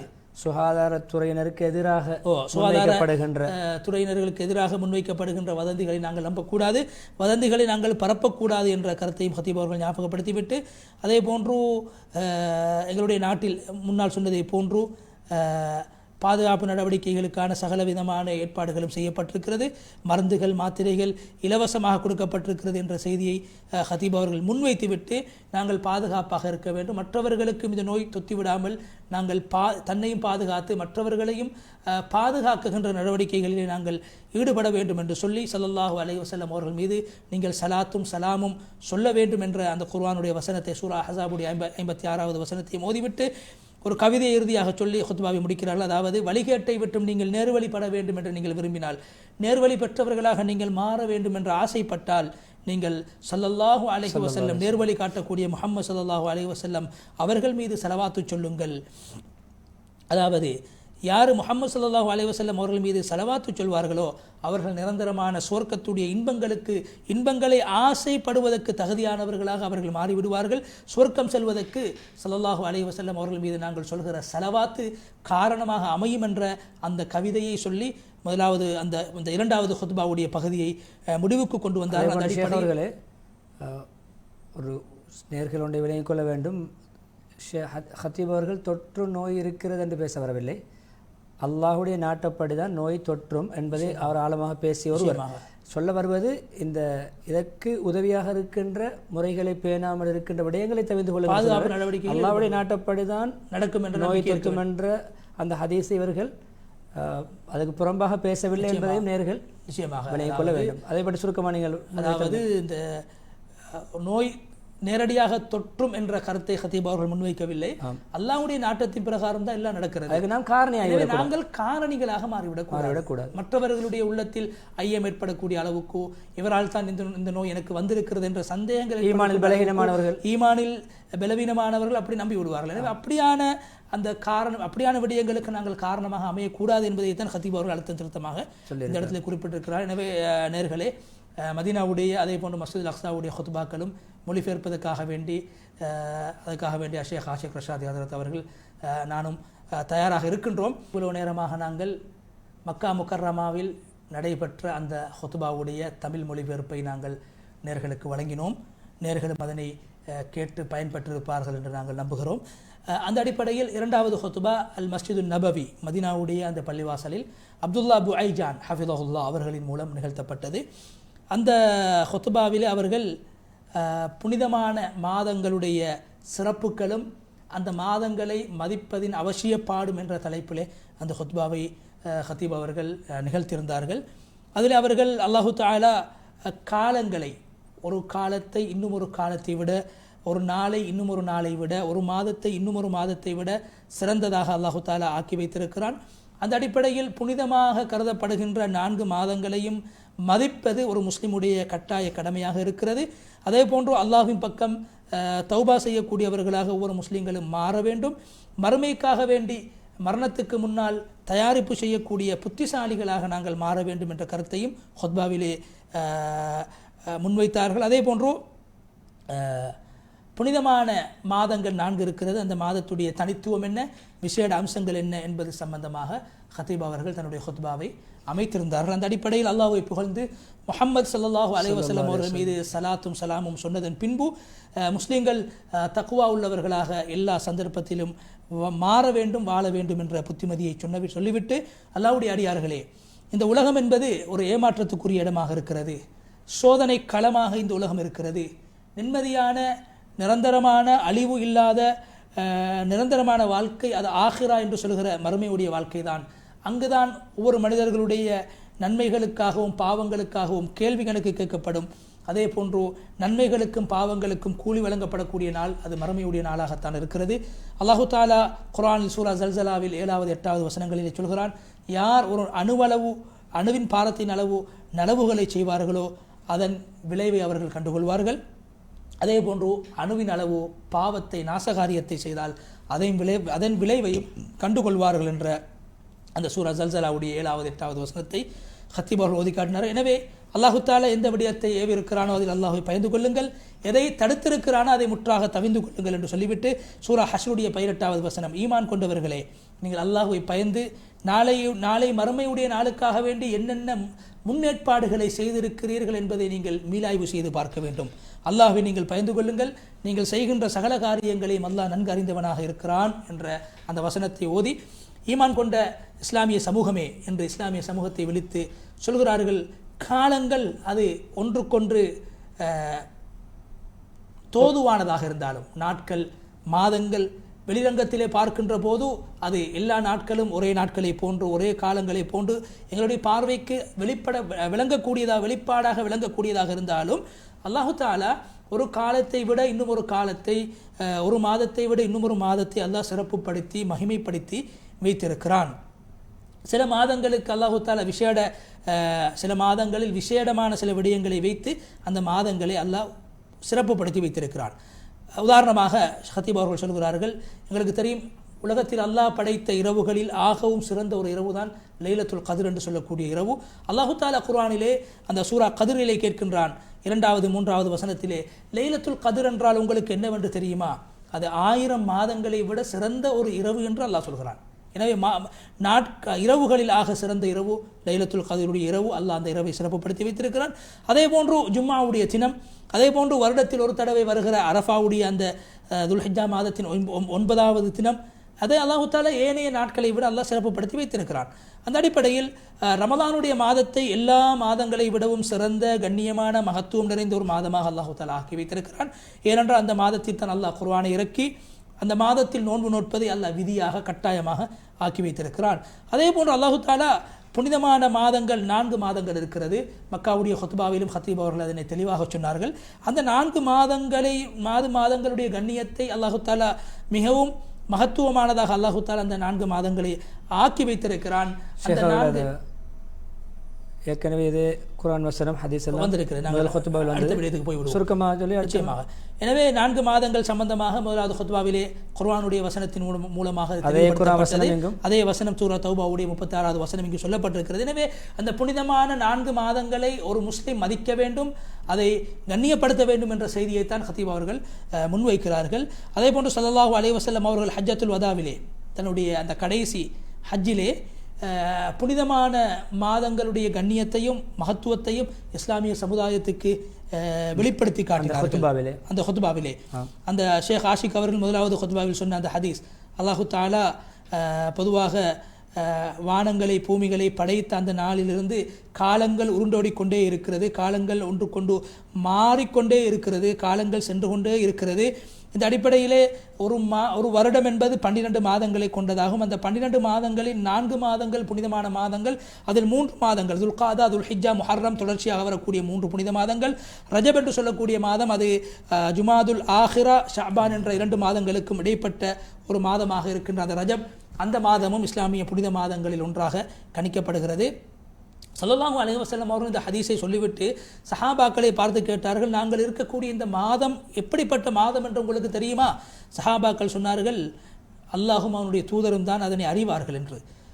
அப்போது ஸல்லல்லாஹு அலைஹி வஸல்லம் அவர்கள் மௌனமாக இருந்தார்கள். சஹாபாக்கள் சொல்கிறார்கள், நாங்கள் நினைத்தோம் நாங்கள் இருக்கின்ற இந்த துல்ஹிஜ்ஜா மாதத்துக்கு நபி அவர்கள் வேறொரு பெயரை சூட்டி விடுவார்களோ என்று நாங்கள் கருதுகிற அளவுக்கு நபி அவர்கள் மௌனமாக இருந்துவிட்டு சொன்னார்கள், நாம் இருக்கிற மாதம் துல்ஹிஜ்ஜா மாதம் அல்லவா என்று சஹாபாக்களை பார்த்து கேட்டார்கள். அந்த மாதத்துடைய சிறப்பை சஹாபாக்களுக்கு எடுத்து சொன்னார்கள். ஒரு நுட்பமான விடயத்தை பார்க்க வேண்டும். சஹாபாக்களோட அந்த இல்மின் ஆசை நிச்சயமாக தெரிந்தாலும் தெரியாது என்று சொல்லி ஏதாவது புதிய விடயங்களை நிச்சயமாக இன்னும் புதிய விடயத்தை படித்துக் கொள்ளலாமே. நிச்சயமாக. பிறகு கேட்டார்கள், நாங்கள் இருக்கக்கூடிய ஊர் எப்படிப்பட்ட ஊர் என்று உங்களுக்கு தெரியுமா? சஹாபாக்கள் சொன்னார்கள், அல்லாஹுக்கும் அவனுடைய தூதருக்கும் தான் தெரியும்.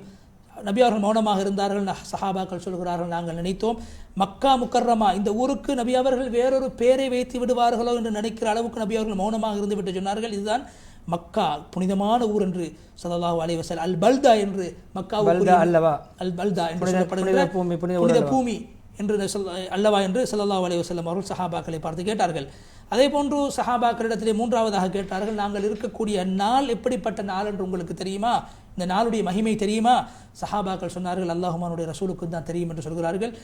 நபி அவர்கள் மௌனமாக இருந்து விட்டு சொன்னார்கள், இதுதான் யௌமுன் நஹர், நாங்கள் அல்லாஹ்வுக்காக வேண்டி அறுத்து பலியிடுகின்ற குர்பான் கொடுக்கின்ற அந்த தியாக திருநாள், ஹஜ்ஜி பெருநாளுடைய தினம் என்று ஸல்லல்லாஹு அலைஹி வஸல்லம் அவர்கள் சொன்னார்கள். சொல்லிவிட்டு சொன்னார்கள், மனிதர்களே, உங்களுடைய இரத்தங்கள், உங்களுடைய சொத்து செல்வங்கள், உங்களுடைய மான மரியாதைகள் அனைத்துமே புனிதமானது. எப்படி இன்றைய நாள் இந்த மக்காவுடைய பூமி, நீங்கள் இருக்கின்ற இன்றைய அரஃபாவுடைய நாள், அதே போன்று நீங்கள் இருக்கின்ற இந்த புனிதமான மாதம் அல்லாஹ்விடத்திலே கண்ணியமானதாக, சிறந்ததாக, மகத்தானதாக இருக்கிறதோ அதே போன்றுதான் ஒரு மனிதனுடைய மானமும் மரியாதையும் ஒரு மனிதனுடைய உயிரும் உடைமையும் என்று ஸல்லல்லாஹு அலைஹி வஸல்லம் அவர்கள் சொன்னார்கள். எனவே நீங்கள் எல்லோரும் உங்களுடைய ரப்பை சந்திக்க இருக்கிறீர்கள். ஸல்லல்லாஹு அலைஹி வஸல்லம் அவருடைய ஹதீஸை ஹதீப் அவர்கள் சொல்கிறார்கள். நீங்கள் எல்லோரும் அல்லாஹ்வை சந்திக்கக்கூடிய ஒரு நாள் இருக்கிறது. அல்லாஹ் நீங்கள் செய்த அமல்களை பற்றியெல்லாம் உங்களிடத்திலே கேள்வி கணக்கு கேட்பதற்கு தயாராக இருப்பான். எனவே நீங்கள் என்னுடைய மௌத்துக்கு பின்னால் நபி அவர்கள் சொல்கிறார்கள், வழி தவறியவர்களாக நீங்கள் மாறிவிட வேண்டாம். உங்களுக்கு மத்தியிலே பரஸ்பரம் சண்டை சச்சரவுகளில், யுத்தங்களிலே, பிரச்சனைகளிலே, பிணக்குகளிலே ஈடுபடுகிற அளவுக்கு, குழப்பங்களில் ஈடுபடுகிற அளவுக்கு நீங்கள் வழி தவறிவிடக் கூடாது என்று ஸல்லல்லாஹு அலைஹி வஸல்லம் அவர்கள் சொல்லிவிட்டு, யாரெல்லாம் என்னுடைய இந்த சபைக்கு வந்திருக்கிறார்களோ, வந்தவர்கள் வராதவர்களுக்கும் நான் சொல்லுகிற இந்த செய்திகளை எத்தி வைக்க வேண்டும் என்று சொல்லிவிட்டு, நான் எத்தி வைத்து விட்டேன் என்று சொல்லி சஹாபாக்களை பார்த்து கேட்டார்கள், நான் எத்தி வைத்து விட்டேனா என்று 2 தடவைகள் கேட்டார்கள். இது புகாரி முஸ்லிமில் இந்த ஹதீஸ் பதிவு செய்யப்பட்டிருக்கிறது. எனவே இந்த மாதத்திலே, இந்த புனிதமான 4 மாதங்களில் ஒரு மனிதன் தடை செய்யப்பட்ட விடயங்களை, ஹராமாக்கப்பட்ட விடயங்களை, பாவங்களை செய்து தனக்குத்தானே அநியாயம் செய்துவிடக்கூடாது.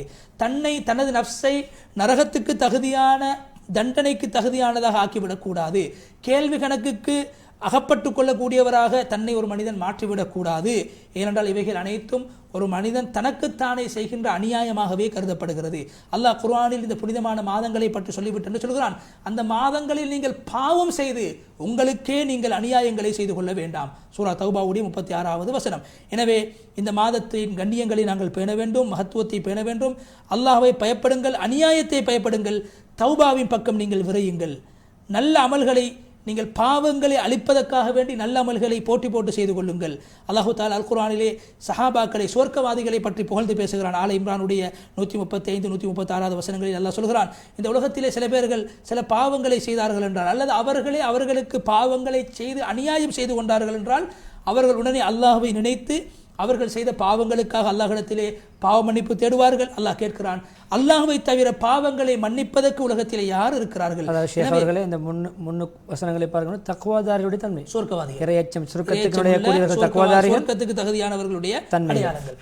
எனவே அல்லாஹு தாலா சொல்கிறான், அப்படியான மனிதர்கள் தவறு செய்தாலும் செய்கிற தவறுகளை தொடர்ச்சியாக செய்து கொண்டே இருக்க மாட்டார்கள். செய்த தவறுகளை விட்டுவிடுவார்கள், தௌபா செய்வார்கள். இவர்களுக்கு அல்லாஹ்விடத்திலிருந்து மக்ஃபிரத்தும் இருக்கிறது. நீரோடைகள் ஓடுகின்ற சுவர்க்கம் இவர்களுக்கு தயாராக இருக்கிறது. சுவர்க்கத்திலே இவர்கள் நிரந்தரமாக இருப்பார்கள். எனவே நல்ல அமல் செய்யக்கூடியவர்களுக்கு வழங்கப்படுகின்ற கூலிகளிலே சுவர்க்கம் என்ற கூலிதான் சிறந்த கூலி என்று அல்லாஹு தாலா அந்த வசனத்தை முடிக்கின்றான். அதே போன்று ஈமான் கொண்ட மனிதர்களே, இந்த மாதத்தை நாங்கள் மதிப்பது, இந்த 4 மாதங்களை, பகல் நேரங்களை, இரவு நேரங்களை நாங்கள் மதிப்பது ஒரு வணக்கமாக கருதப்படுகிறது.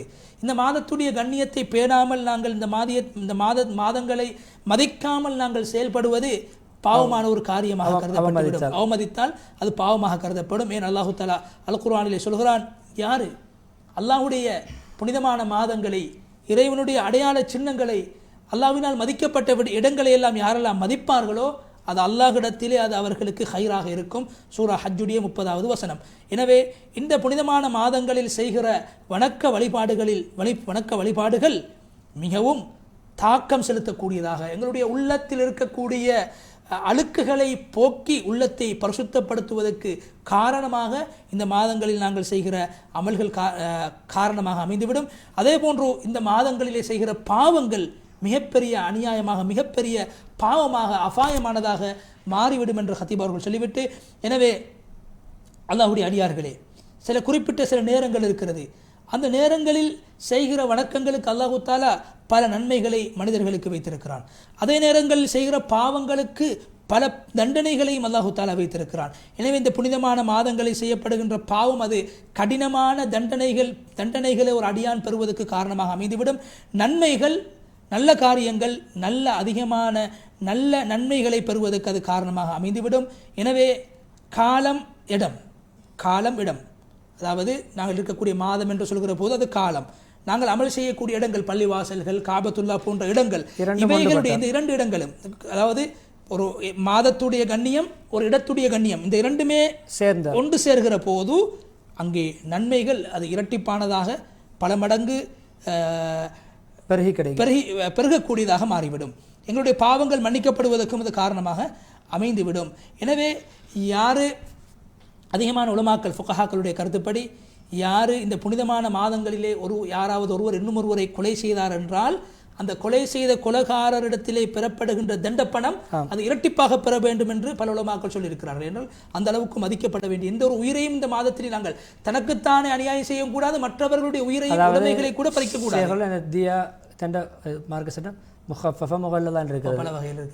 கடினமான ஆக கூடுதலாக கொடுக்க வேண்டிய தண்டனை நஷ்ட இடைத்தான் கொடுக்க வேண்டும் என்று புனிதமான ஒரு மாதம். எனவே நாங்களுக்கு ரஜப் புனிதமான மாதம், யாருக்கும் அநியாயம் செய்துவிடக்கூடாது. எங்களுக்கு நாங்கள் அநியாயம் செய்யக்கூடாது என்றால் மற்றவர்களுக்கு எந்த வகையிலும் நாங்கள் அநியாயம் செய்துவிடக்கூடாது. எனவே பொதுவாக இப்ராஹிம் அலைஹிஸ்ஸலாத்துடைய மார்க்கத்தை ஏற்றவர்கள், இஸ்லாம் வருவதற்கு முன்னால் வாழ்ந்தவர்கள் கூட, அரபிகள் கூட, முன்னோர்கள் ஹுனஃபாக்கள் என்று சொல்லப்படக்கூடிய அவர்கள் கூட இந்த புனிதமான மாதங்களை மதித்திருக்கிறார்கள், கண்ணியப்படுத்தியிருக்கிறார்கள். எந்த அளவுக்கு என்றால் தன்னுடைய தகப்பனை, தன்னுடைய வாப்பாவை கொலை செய்த கொலைகாரனை கூட இந்த மாதத்திலே கண்டார்கள் என்றால், குறிப்பாக காபத்துல்லாவுடைய எல்லைக்குள்ளால் கண்டார்கள் என்றால், இந்த புனிதமான மாதங்களிலே கண்டார்கள் என்றால், வாப்பாவை கொலை செய்த கொலைகாரனை கூட பழி எடுக்க மாட்டார்கள். அந்த கொலைகாரனை கூட இந்த மாதத்திலே பழி எடுக்கக்கூடாது, அவனை கொண்டு விடக்கூடாது என்று பிற்போடுவார்கள். அந்த அளவுக்கு இந்த மாதத்தை முன்னோர்கள், இஸ்லாம் வருவதற்கு முன்னால் வாழ்ந்த நல்ல நட்பிரஜைகள் மதித்திருக்கிறார்கள். எனவே அல்லாஹு தாலா சூரா பக்ராவில் இந்த புனிதமான மாதங்களை பற்றி சொல்கிற வசனம் 217வது வசனத்தை ஹத்தீபார்கள் ஓதி காட்டி அந்த ஹுத்பாவை முடிக்கிறார்கள். நபியே, உங்களிடத்திலே மனிதர்கள் இந்த புனிதமான மாதங்களில் போர் தொடுப்பதை பற்றி உங்களிடத்திலே கேட்கிறார்கள். நபியை நீங்கள் சொல்லுங்கள், இந்த புனிதமான 4 மாதங்களிலும் போர் தொடுப்பது மிகப்பெரிய பெரும் பாவமாகும். அதே போன்று அல்லாஹ்வுடைய பாதையை விட்டு மக்களை திசை திருப்புவது அதுவும் பெரும் பாவமாகும். அதே போன்று அல்லாஹ்வை நிராகரிப்பது அதுவும் பெரும் பாவமாகும். எனவே மஸ்ஜிதுல் ஹராத்தை விட்டு மக்களை தடுப்பது, பள்ளிவாசலுக்கு வருகின்ற மக்களை தடுப்பது அதுவும் பெரும் பாவமாகும். அதே போன்று மக்காவாசிகளை மக்காவை விட்டும் எந்த ஒரு காரணம் இல்லாமல், நியாயம் இல்லாமல் அவர்களை வெளியேற்றுவது அல்லாஹ்விடத்திலே மிகப்பெரிய பாவம் என்று சொல்லிவிட்டு வல் ஃபித்னத்து அக்பரு மினல் கத்ல், இணை வைப்பது அல்லது குழப்பத்தை உருவாக்குவது ஒரு மனிதனை கொலை செய்வதை விடவும் பாரதூரமானது, பயங்கரமானது என்ற சூரா பக்ராவுடைய 214வது வசனத்தை முடித்துவிட்டு, அடியார்களே, நீங்கள் நல்ல அமல்களை செய்வதிலே உங்களுடைய மனதுகளை நீங்கள் தூண்டுங்கள். நல்ல அமல்களை நீங்கள் தௌபாவை கொண்டும் இஸ்திக்ஃபாரை கொண்டும் நீங்கள் நல்ல அமல்களை செய்வதற்கு அல்லாஹ்விடத்திலே உதவியை தேடிக்கொள்ளுங்கள். அதே போன்று அல்லாஹு தாலா என்னை பார்த்து கொண்டிருக்கிறான் என்ற உணர்வோடு நான் ரகசியமாக இருக்கிற போதும், நான் மக்களுக்கு முன்னால் வாழ்கிற போதும், நான் ரகசியமாக தனிமையில் இருக்கின்ற போதும் அல்லாஹ் என்னை பார்க்கிறான் என்ற சிந்தனையிலே, இரவிலும் பகலிலும் அல்லாஹ் என்னை பார்க்கிறான் என்ற சிந்தனையை நாங்கள் வளர்த்துக் கொள்ள வேண்டும். அதே போன்று அல்லாஹு தாலா அல் குர்ஆனிலே சொல்கிற சூரா அன்ஆமுடைய 120வது வசனம், பாவங்களிலே வெளிப்படையான மறைவான எல்லா பாவங்களையும் நீங்கள் விட்டுவிடுங்கள். யாரெல்லாம் உலகத்திலே பாவம் செய்தவர்களாக வருவார்களோ அவர்களுடைய பாவங்களுக்கான கூலி, தண்டனை அவர்களுக்கு வழங்கப்படும் என்ற அந்த சூரா அன்ஆமுடைய அந்த வசனத்தை ஓதி ஹத்தீப் அவர்கள் முதலாவது ஹுத்பாவை முடித்தார்கள், முடிவுக்கு கொண்டு வந்தார்கள். அந்த அடிப்படையில் மதீனாவுடைய 2வது ஹுத்பாவுடைய பகுதியை ஷேக் ஆஷிக் ரஷாதி ஹதரத் அவர்கள் நேர்களுக்காக தற்போது அதனை மொழிபெயர்த்து வழங்குவார்கள்.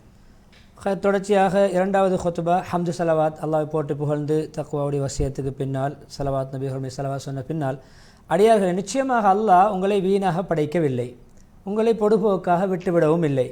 நிச்சயமாக அல்லாஹ் மௌத்தை முடிவு செய்திருக்கிறான், வாழ்க்கை எவ்வளவு காலம் என்று முடிவு செய்திருக்கிறான். எதற்கு? சூரத்துல் முல்குடைய அந்த ஆயத்துக்கு ஏற்றவர் சொல்கிறார்கள், உங்களில் யார் சிறந்த நல்ல அமல்கள் செய்யும் என்பதை சோதிப்பதற்காக வேண்டி. எனவே துனியா இருக்கிறதே சோதனை களம். அந்த சோதனை களம் மறுமை தான் நிரந்தரமான வாழும் தளம் என்று சொல்லிவிட்டு, யார் ஒரு நல்ல அமலை செய்கிறாரோ அது அவருக்குத்தான் பிரயோசனமாக அமையும், யார் தனக்கு தீங்கிழைத்துக் கொள்கிறாரோ, பாவம் செய்ய அது அவருக்கே பாதகமாக அமையும் என்ற சூரா ஃபுஸ்ஸிலத் 46வது வசனத்தை சொல்லிவிட்டு, ஒரு செயலுக்கு ஏற்றவாறு தான் கூலி கிடைக்கும். நல்லது செய்தால் நல்லது கிடைக்கும், தீயது செய்தால் தண்டனை கிடைக்கும்.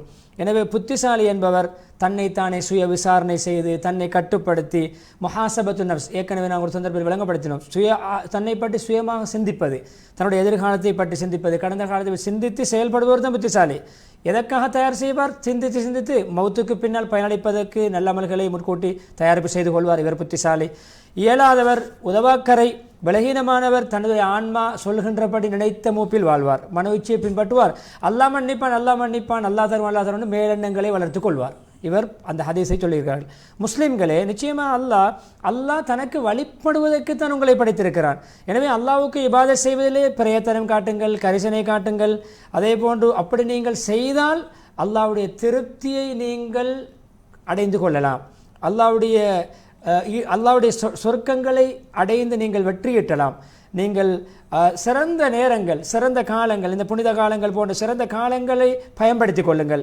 பாவமான காரியங்களிலிருந்து உங்களை முழுமையாக தவிர்த்து கொள்ளுங்கள். அல்லாஹ்வை சந்திக்க நீங்கள் தயாராகுங்கள். உங்களில் சிறந்தவர் யார் தெரியுமா? நீண்ட ஆயுள் கிடைக்கிறது, நல்ல அமல் செய்கிறார், நீண்ட காலம் வாழ்கிறார், நல்ல அமல் செய்கிறார், இவர் சிறந்தவர். அதே போன்று அல்லாஹ்வுக்கு நீங்கள் அழகிய கடன் கொடுங்கள். கடன் என்றால் என்ன ஷேக் அவர்களே? கடன் என்றால் என்ன? கொடுத்தது அப்படியே திருப்பி கிடைக்கும். அல்லாஹ் செய்கின்ற அமல்களிலே குறையின்றி திருப்பி தருவான், பன்மடங்கு தருவான். எனவே நீங்கள் அல்லாஹ்வுக்கு அழகான முறையில் முற்படுத்தி கடன் கொடுத்துக் கொள்ளுங்கள். உங்களுக்காக வேண்டி பிரயோசனம் அளிக்கக்கூடிய விடயங்களை முற்படுத்தி அனுப்புங்கள். சூரா முஸ்ஸம்மிலுடைய 20வது வசனம், நீங்கள் உங்களுக்கு எதை நீங்கள் முற்படுத்தி அனுப்புகிறீர்களோ உங்களுடைய வாழ்க்கையிலே அதைத்தான் மறுமையிலே அல்லாஹ்விடம் நீங்கள் பெற்றுக்கொள்வீர்கள் என்ற ஆயத்தை ஓதிவிட்டு, அடியார்களே, கண்ணியமான சங்கையான மாதங்களை மதிப்பது, சிறந்த நேரங்களை பயன்படுத்திக் கொள்வது, பொதுவாக இது அல்லாஹ் எங்களை பார்த்து கொண்டிருக்கின்ற உணர்வை தூண்டக்கூடியதாகும். அதே போன்று அல்லாஹ்வுடன் நான் அடிமை, அலஸ்து பிரபிக்கும் என்று அல்லாஹ் கேட்டான். நாங்களுடைய ரப் அல்லவா, நாங்களுடைய நிச்சயமாக நீ எங்களுடைய ரப்பு தான் நாங்கள் வாக்கு கொடுத்தோமே, உடன்படிக்கை செய்தோமே, அந்த உடன்படிக்கையை புதுப்பிக்கும். அதே போன்று நாங்கள் எங்களை சுய விசாரணை செய்து மீளாய்வு செய்து கொள்வதற்கும், எங்களுடைய மனதை திடகாத்திரப்படுத்திக் கொள்வதற்கும், உறுதிப்படுத்திக் கொள்வதற்கும், கட்டுப்படுத்திக் கொள்வதற்கும் உதவியாக இருக்கும். எனவே இந்த நேரங்களை நீங்கள் பயன்படுத்திக் கொள்ளுங்கள். பேணுதலாக கரிசனையாக நீங்கள் அதை கழியுங்கள். அதே போன்று மிஸ் ஆகுவதற்கு அது தப்பி போக முன்னால் நீங்கள் அதை விரைந்து அடைந்து கொள்ளுங்கள். உங்களுடைய அல்லாஹ்வுடன் இருக்கிற உடன்படிக்கையை நீங்கள் புதுப்பித்துக் கொள்ளுங்கள். பிற்போட வேண்டாம். தஸ்வீஃப் சௌஃப பிற்போட்டு நீங்கள் அதை தாமதப்படுத்த வேண்டாம். பிறகு செய்வோம் என்று அப்படியே நீங்கள் பிற்போட்டு விட வேண்டாம். என்று தெரியுமா? பிற்போடுவது அமல்களை வீணாக்கிவிடும், காலத்தை வீணடித்துவிடும். எனவே மௌத்துக்கு முன்னால் வாழ்வை பயன்படுத்திக் கொள்ளுங்கள். வேலை பழுக்கள் வர முன்னால் ஓய்வு நேரத்தை பயன்படுத்திக் கொள்ளுங்கள். ஏழ்மை வர முன்னால் செல்வத்தை பயன்படுத்திக் கொள்ளுங்கள். அதே போன்று வயோதிபம் வர முன்னால் வாலிபத்தை பயன்படுத்திக் கொள்ளுங்கள். நோய் வர முன்னால் ஆரோக்கியத்தை பயன்படுத்திக் கொள்ளுங்கள் என்று சொல்லிவிட்டு அந்த ஹதீஸை கொண்டு வருகிறார்கள். அப்துல்லா இப்னு அப்பாஸ் அறிவிக்கிறார்கள், ரசூல் ஸல்லல்லாஹு அலைஹி வஸல்லம் அவர்கள் சொன்னார்கள், 5 விடயங்கள் வர முன்னால் 5ஐ நீங்கள் நல்ல முறையில் பயன்படுத்திக் கொள்ளுங்கள். அதை நீங்கள் முதலீடு செய்து கொள்ளுங்கள். வாலிபத்தை வயோதிபத்துக்கு முன்னால், நோய்க்கு முன்னால் ஆரோக்கியத்தை, ஏழ்மைக்கு முன்னால் செல்வத்தை, ஓய்வு நேரத்தை, வேலைப்பளுக்கள் பிஸியாக முன்னால் ஓய்வு நேரங்களை நல்ல முறையில் பயன்படுத்திக் கொள்ளுங்கள். மௌத்துக்கு முன்னால் ஆயுளை பயன்படுத்திக் கொள்ளுங்கள். ஹாக்கிம் ரஹிமஹுல்லாஹ் அவருடைய ரிவாயத். எனவே புத்திசாலி எப்படிப்பட்டவர் தெரியுமா? அவருடைய ஒவ்வொரு வினாடி, ஒவ்வொரு மூச்சையும் வீணாகாமல் கழிக்க முயற்சிப்பார். ஒரு வினாடி கூட, ஒரு மூச்சு கூட வீணாகுவது அவருக்கு அதிருப்தியாக இருக்கும். வீணாக விட மாட்டார். அது அவருடைய வாயுள்ள ஒரு குறைபாடாக கணக்கெடுப்பார். அதே போன்று வீணாக துனியா ஆகரா எந்த பிரயோசனம் இல்லாமல் அமல்களில் ஈடுபடுவது என்பது ஒரு வீணான செயல். அது வாழ்க்கையை வீணடித்துவிடும். துனியாவுடைய விடயத்தில் துனியாவுக்கு பயனளிக்கக்கூடிய விடயம் அல்லது ஆகராவுக்கு பயனளிக்கக்கூடிய விடயம், இம்மை மறுமை ஏதாவது ஈடுபடுவது தான் புத்திசாலி. அப்படி ஈடுபடாமல் இருப்பதை அவர் விரும்ப மாட்டார். எனவே ஓய்வு நேரம் என்பது அல்லாஹ்வுடைய அருட்கொடை. சிலர்கள் வாழ்க்கை பிஸியாக இருக்கிறது, ஓய்வு நேரம் அல்லாஹ்வுடைய அருட்கொடை.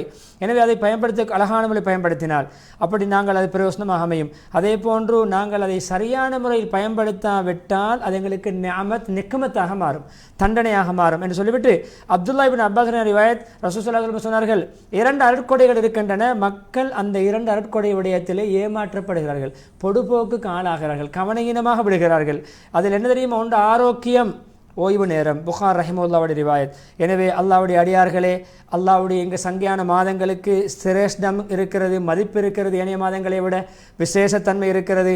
எனவே அல்லாஹ் சுப்ஹானஹு வ தஆலா அந்த மாதத்தை கொண்டு முஹர்ரம் வருடத்தை ஆரம்பித்திருக்கிறான்.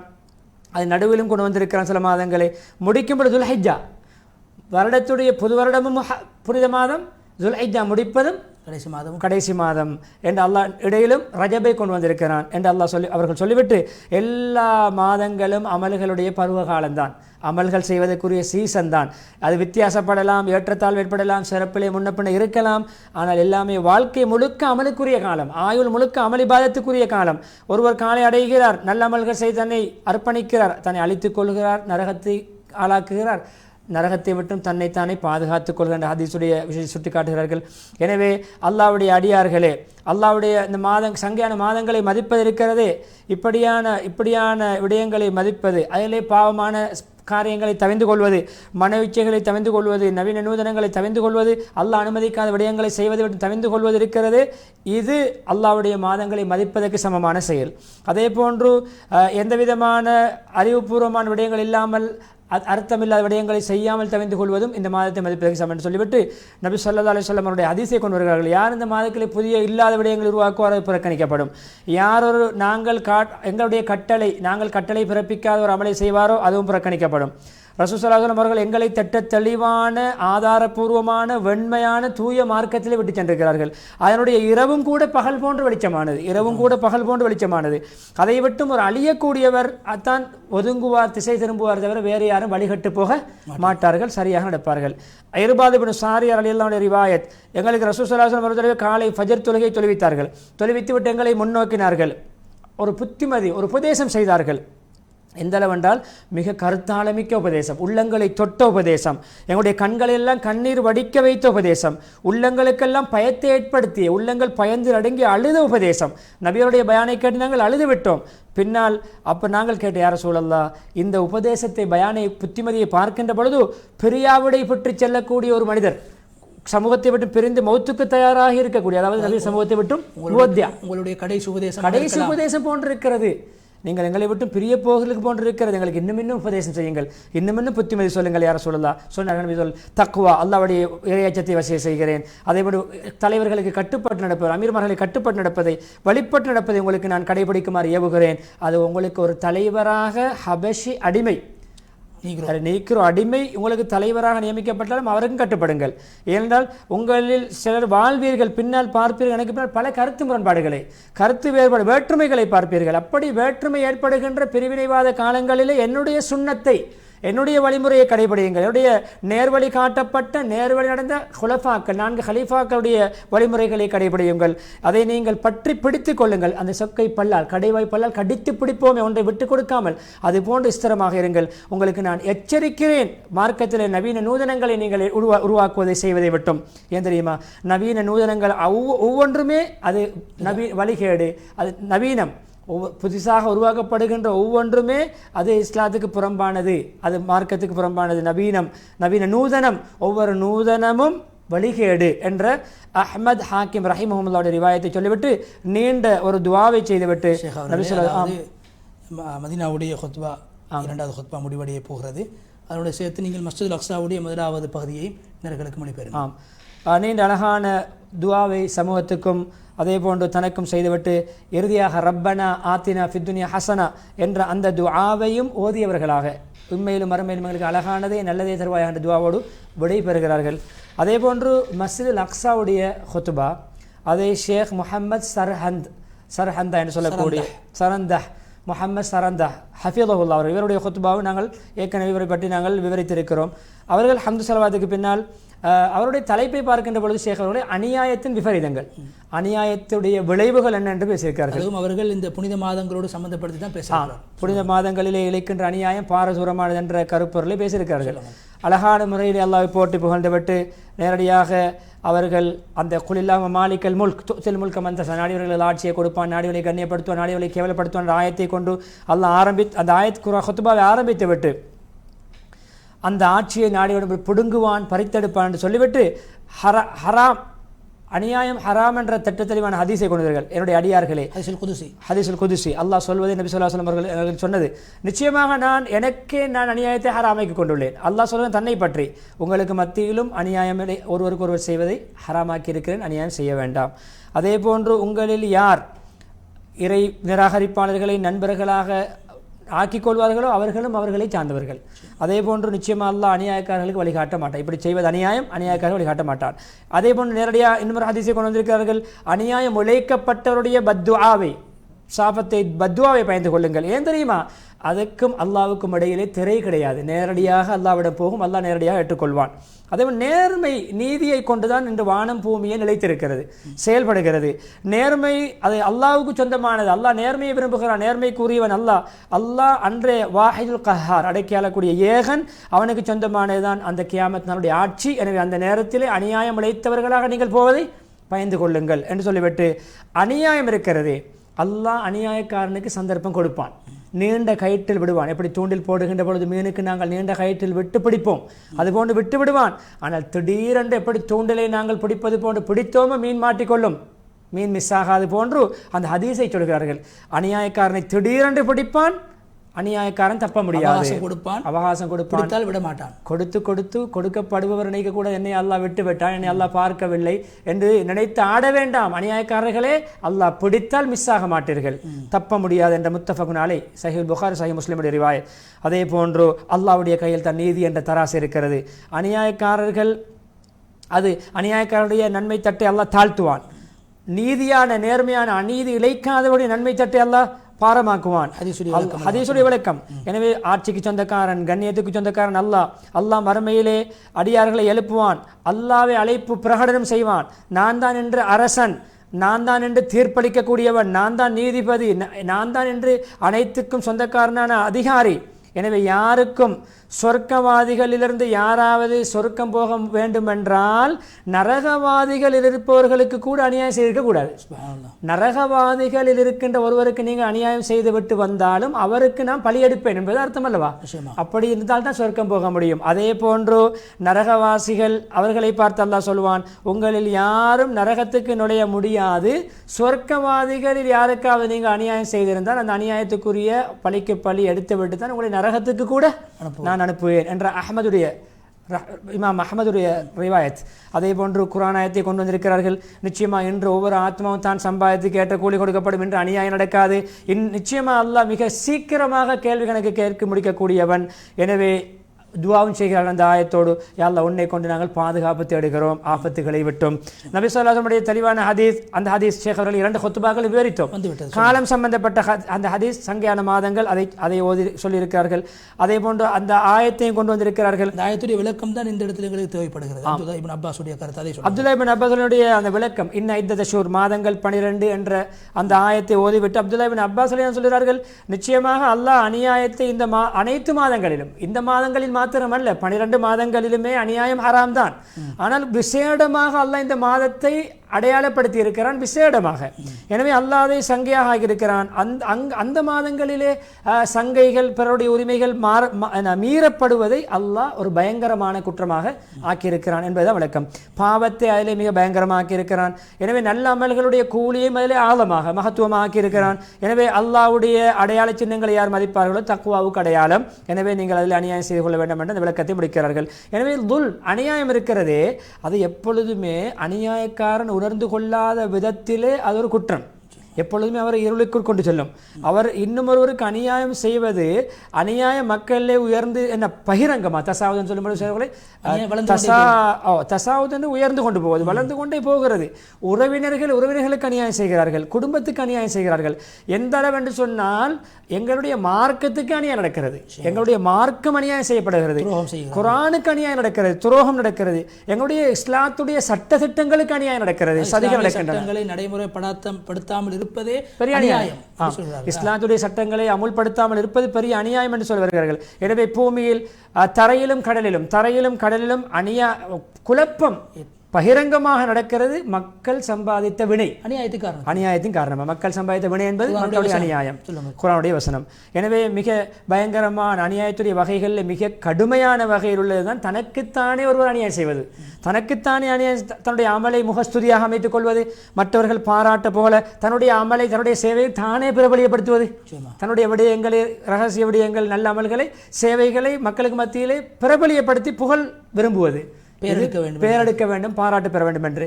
எனவே லுக்மான் அலைஹிஸ்ஸலாம் அவர்கள் தன்னுடைய மகனுக்கு செய்த அழகான புத்திமதி, முதலாவது புத்திமதி, நீ அல்லாஹ்வுக்கு இணை வைக்காத அன்பு மகனே, அல்லாஹ்வுக்கு இணை வைக்காதே, முகஸ்துதியோடு அமல் செய்யாதே, நிச்சயமாக இணை வைப்பது ஆகப்பெரிய மிகப்பெரிய அநியாயம் என்ற அந்த புத்திமதியை கொண்டு வந்திருக்கிறார்கள். எனவே தனக்குத்தானே அநியாயம் செய்தவர் பிறருக்கு அநியாயம் அதைவிட பயங்கரமாக இழைப்பார் என்று சொல்லிவிட்டு, நிச்சயமாக இன்று நபி ஸல்லல்லாஹு அலைஹி வஸல்லம் சொன்ன ஹதீஸ் பொருத்தமாக இருக்கும் என்று சொல்லிவிட்டு அந்த ஹுத்பா வதா ஷேഖல் நீங்கள் விவரித்தீர்கள். நிச்சயமாக உங்களுடைய இரத்தம், உங்களுடைய சொத்து, பொருளாதாரம், உங்களுடைய மான மரியாதை ஒருவருக்கொருவர் மதிக்கப்பட வேண்டும். இன்றைய நாள் இன்றைய மாதத்தை போன்ற அந்த ஹதீஸையும் கொண்டு வந்திருக்கிறார்கள். எனவே கொலைகாரனே நீ துணிச்சலாக செயல்படாதே. ஏன் தெரியுமா? நீ துணிச்சலாக செயல்பட்டு கொலையில் ஈடுபட்டால் நரகவாதிகளுக்கு தலைவராக மாறுவாய். நரகவாதிகளுக்கு தலைமைத்துவம் வகிக்க வேண்டுமா? கொலை செய் என்று சொல்கிறார்கள். அங்கு கொலைகாரர்கள் சூழ்ந்திருக்கின்ற ஒரு சூழலிலே பேசுகிறார்கள். எனவே மூமினுடைய மானம் அல்லாஹ்விடத்திலே மதிப்புக்குரியது. அந்த மானபங்கப்படுத்துவதை தவிர்த்து கொள்ளுங்கள்.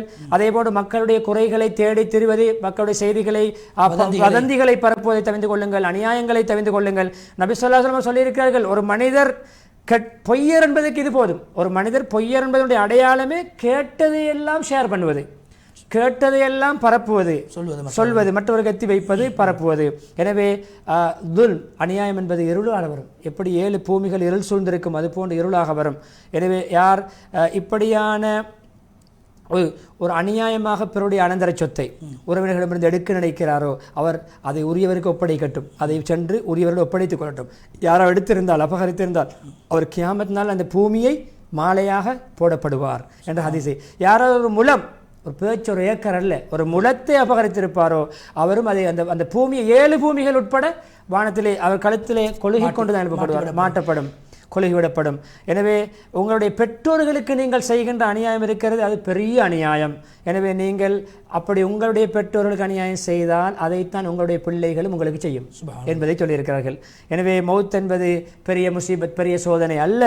உங்களுடைய அதைவிட பெரிய முசீபத்தை தான் நீங்கள் அல்லாஹ்வுடைய பயம் உங்களுடைய உள்ளத்திலே மௌத்தாகுவது, இல்லாமல் போகுது. அல்லாஹ்வுடைய பயம் உங்களுடைய உள்ளத்திலிருந்து இல்லாமல் ஆகுதே, அது ஆகப்பெரிய மௌத்தை விட பயங்கரமானது என்று சொல்லிவிட்டு, எனவே பார்வைகள் பார்வை உள்ளதாக தான், கண்கள் பார்வை உள்ளதாக இருக்கிறது, உள்ளங்கள் குருடாகிவிட்டது என்ற குர்ஆன் வசனத்தை அங்கு ஓதி காட்டிவிட்டு, எனவே நிம்மதியான சந்தோஷமான வாழ்க்கை எல்லோருக்கும் பிடிக்கும். எனவே இப்படியான வேண்டுகோள் நாங்கள் ஒருவருக்கு ஒரு நண்பர்களாக இருக்கின்ற பொழுதுதான் சாத்தியமே தவிர இல்லாவிட்டால் சாத்தியம் கிடையாது. எனவே ஈமான் கொண்டு அந்த ஈமானுடன் இணை வைப்பை இணைக்காதவர்கள், அப்படி இணை வைப்போடு ஈமானை கலக்காதவர்கள் இருக்கிறார்களே அவர்களுக்கு தான் வலம் எல்பசு ஈமான் என்பது உலாய்க்க லஹ்முல் அம்ன், அவர்களுக்கு தான் பாதுகாப்பு, அபயம் கிடைக்கும் என்ற அந்த குர்ஆன் வசனத்தை ஓதி நபி ஸல்லல்லாஹு அலைஹி வஸல்லம் அவர்கள் அபூ தர் பதவியை, ஒரு பொறுப்பை கேட்ட பொழுது சொன்னார்கள், அபூதர்ரே அது ஒரு அமானித பொறுப்பை நீங்கள் கேட்பது போன்றல்ல, அது அமானிதம். அது கியாமத்தினாலே சரியான முறையில் இங்கு அமானிதத்தை பேணாவிட்டால் நஷ்டமாகவும் கைசேதமாகவும் கேவலமாகவும் மாறிவிடும். ஆனால் உரிய முறையிலே அவருடைய உரிமைகளை பேணி அமானிதத்தை நிறைவேற்றியவர்கள் தப்பித்துக் கொள்வார்கள் என்று சொல்லி அவர்களுக்கு புத்தி சொன்னார்கள். எனவே குர்ஆன் வசனம் ஆதம் அலைஹிஸ்ஸலாத்தை பார்த்து அல்லாஹ் உங்களை நாங்கள் என்ன அது இப்ராஹிம் அலைஹிஸ்ஸலாத்தை பார்த்து சோதனைகளுக்கு பின்னால் ஒரு பரிசாக உங்களை மக்களுக்கு நாங்கள் தலைவராக்கி இருக்கிறோம், நமூனாவாக ஆக்கியிருக்கிறோம். அப்போ இப்ராஹிம் அலைஹிஸ்ஸலாம் கேட்டார்கள், என்னுடைய பிச்சலங்களுக்கும் தாயா அல்லாஹ், தலைமைத்துவத்தை பிள்ளைகளுக்கும் தா. அல்லாஹ் சொன்னான், அங்கும் ஷேக் அவர்களே, இப்ராஹிம் அலைஹிஸ்ஸலாத்துக்கு கிடைத்த பாக்கியம் பிச்சலங்களிலே சிலருக்கு கிடைக்காமல் இருந்தது அநியாயத்தில். என்னுடைய இந்த பாக்கியம், இது என்னுடைய இந்த கண்ணியமான பொறுப்பு பாக்கியம் வந்து அநியாயக்காரர்களுக்கு கிடைக்காது.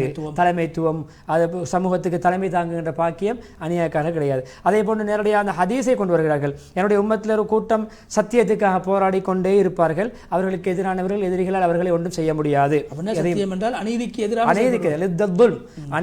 எதிராக அசத்தியம் என்பது அநியாயம், சத்தியம் என்பது நீதி, அதுக்கு போராடி கொண்டே இருப்பார்கள் அநியாயத்துக்கு எதிராக.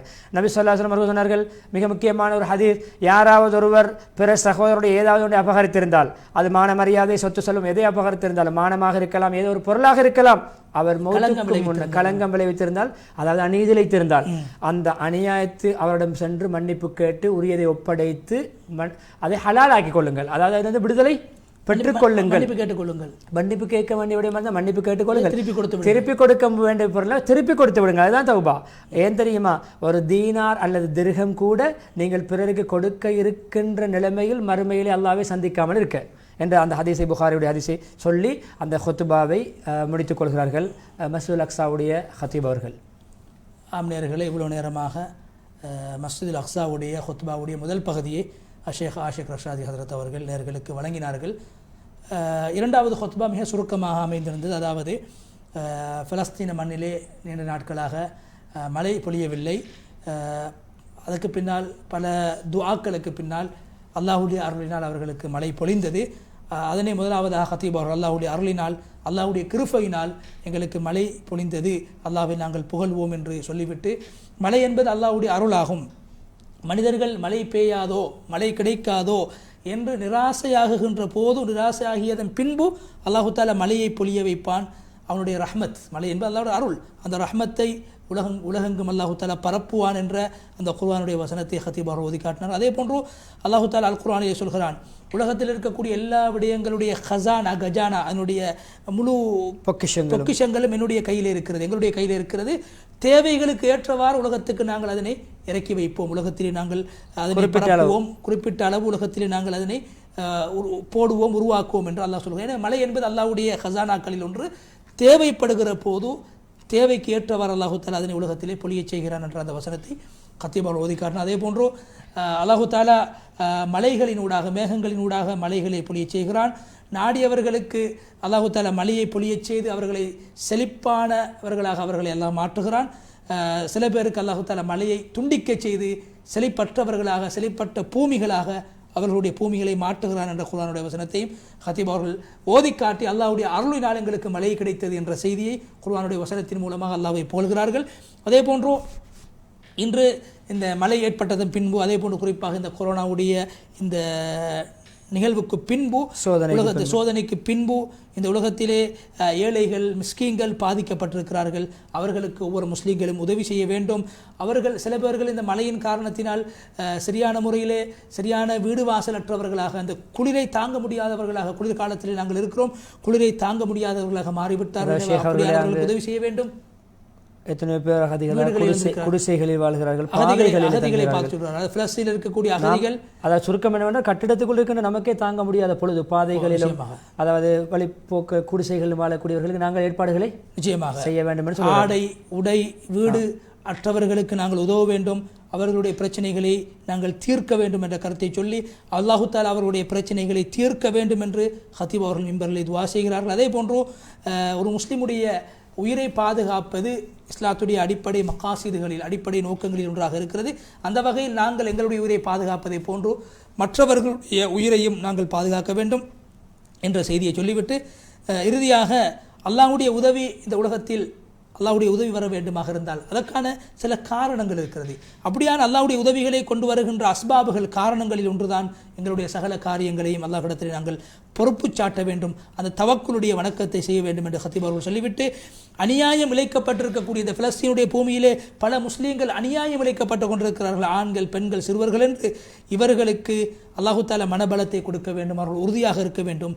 அந்த அநியாயத்துக்கு பின்னால் விமர்சனம், அநியாயத்துக்கு பின்னால் விமோசனம், அந்த அநியாயத்துக்கு பின்னால் வெற்றி, அந்த சிரமத்துக்கு பின்னால் இலகு இருக்கிறது என்ற நற்செய்தியை ஹத்தீப் அவர்கள் சொல்லி அந்த ஹுத்பாவை முடிவுக்கு கொண்டு வந்தார். அந்த அடிப்படையில் நேர்களே நாங்கள் 3 இஸ்லாமிய புனித ஸ்தலங்களுடைய அந்த ஹுத்பாக்களுடைய தமிழ் மொழிபெயர்ப்பை நாங்கள் இவ்வளவு நேரமாக ஷேக் ஆஷிக் ரஷாதி ஹதரத் அவர்களோடு சேர்ந்து நாங்கள் வழங்கினோம். எனவே அந்த ஹுத்பாக்களின் மூலமாக நாங்கள் மிக முக்கியமாக அந்த 3 ஹுத்பாக்களிலும் இஸ்லாமிய ஒரு புனித மாதத்தை நாங்கள் ரஜபுடைய மாதத்தை அடைந்திருக்கிறோம். அந்த மாதத்தை நல்ல வணக்க வழிபாடுகளிலே நல்ல விடயங்களில் நாங்கள் செலவழிக்க வேண்டும். அநியாயங்களை நாங்கள் எல்லா காலங்களிலும் தவிர்க்க வேண்டும். மிக குறிப்பாக இந்த ரஜபுடைய மாதத்தில் நாங்கள் யாருக்கும் அல்லாஹ்வுடைய எந்த படைப்புக்கும் யாருக்கும் எந்த வகையிலும் அநியாயம் செய்துவிடக்கூடாது என்ற செய்தியைத்தான் அந்த 3 ஹுத்பாக்களும் எங்களுக்கு முன்வைத்தன.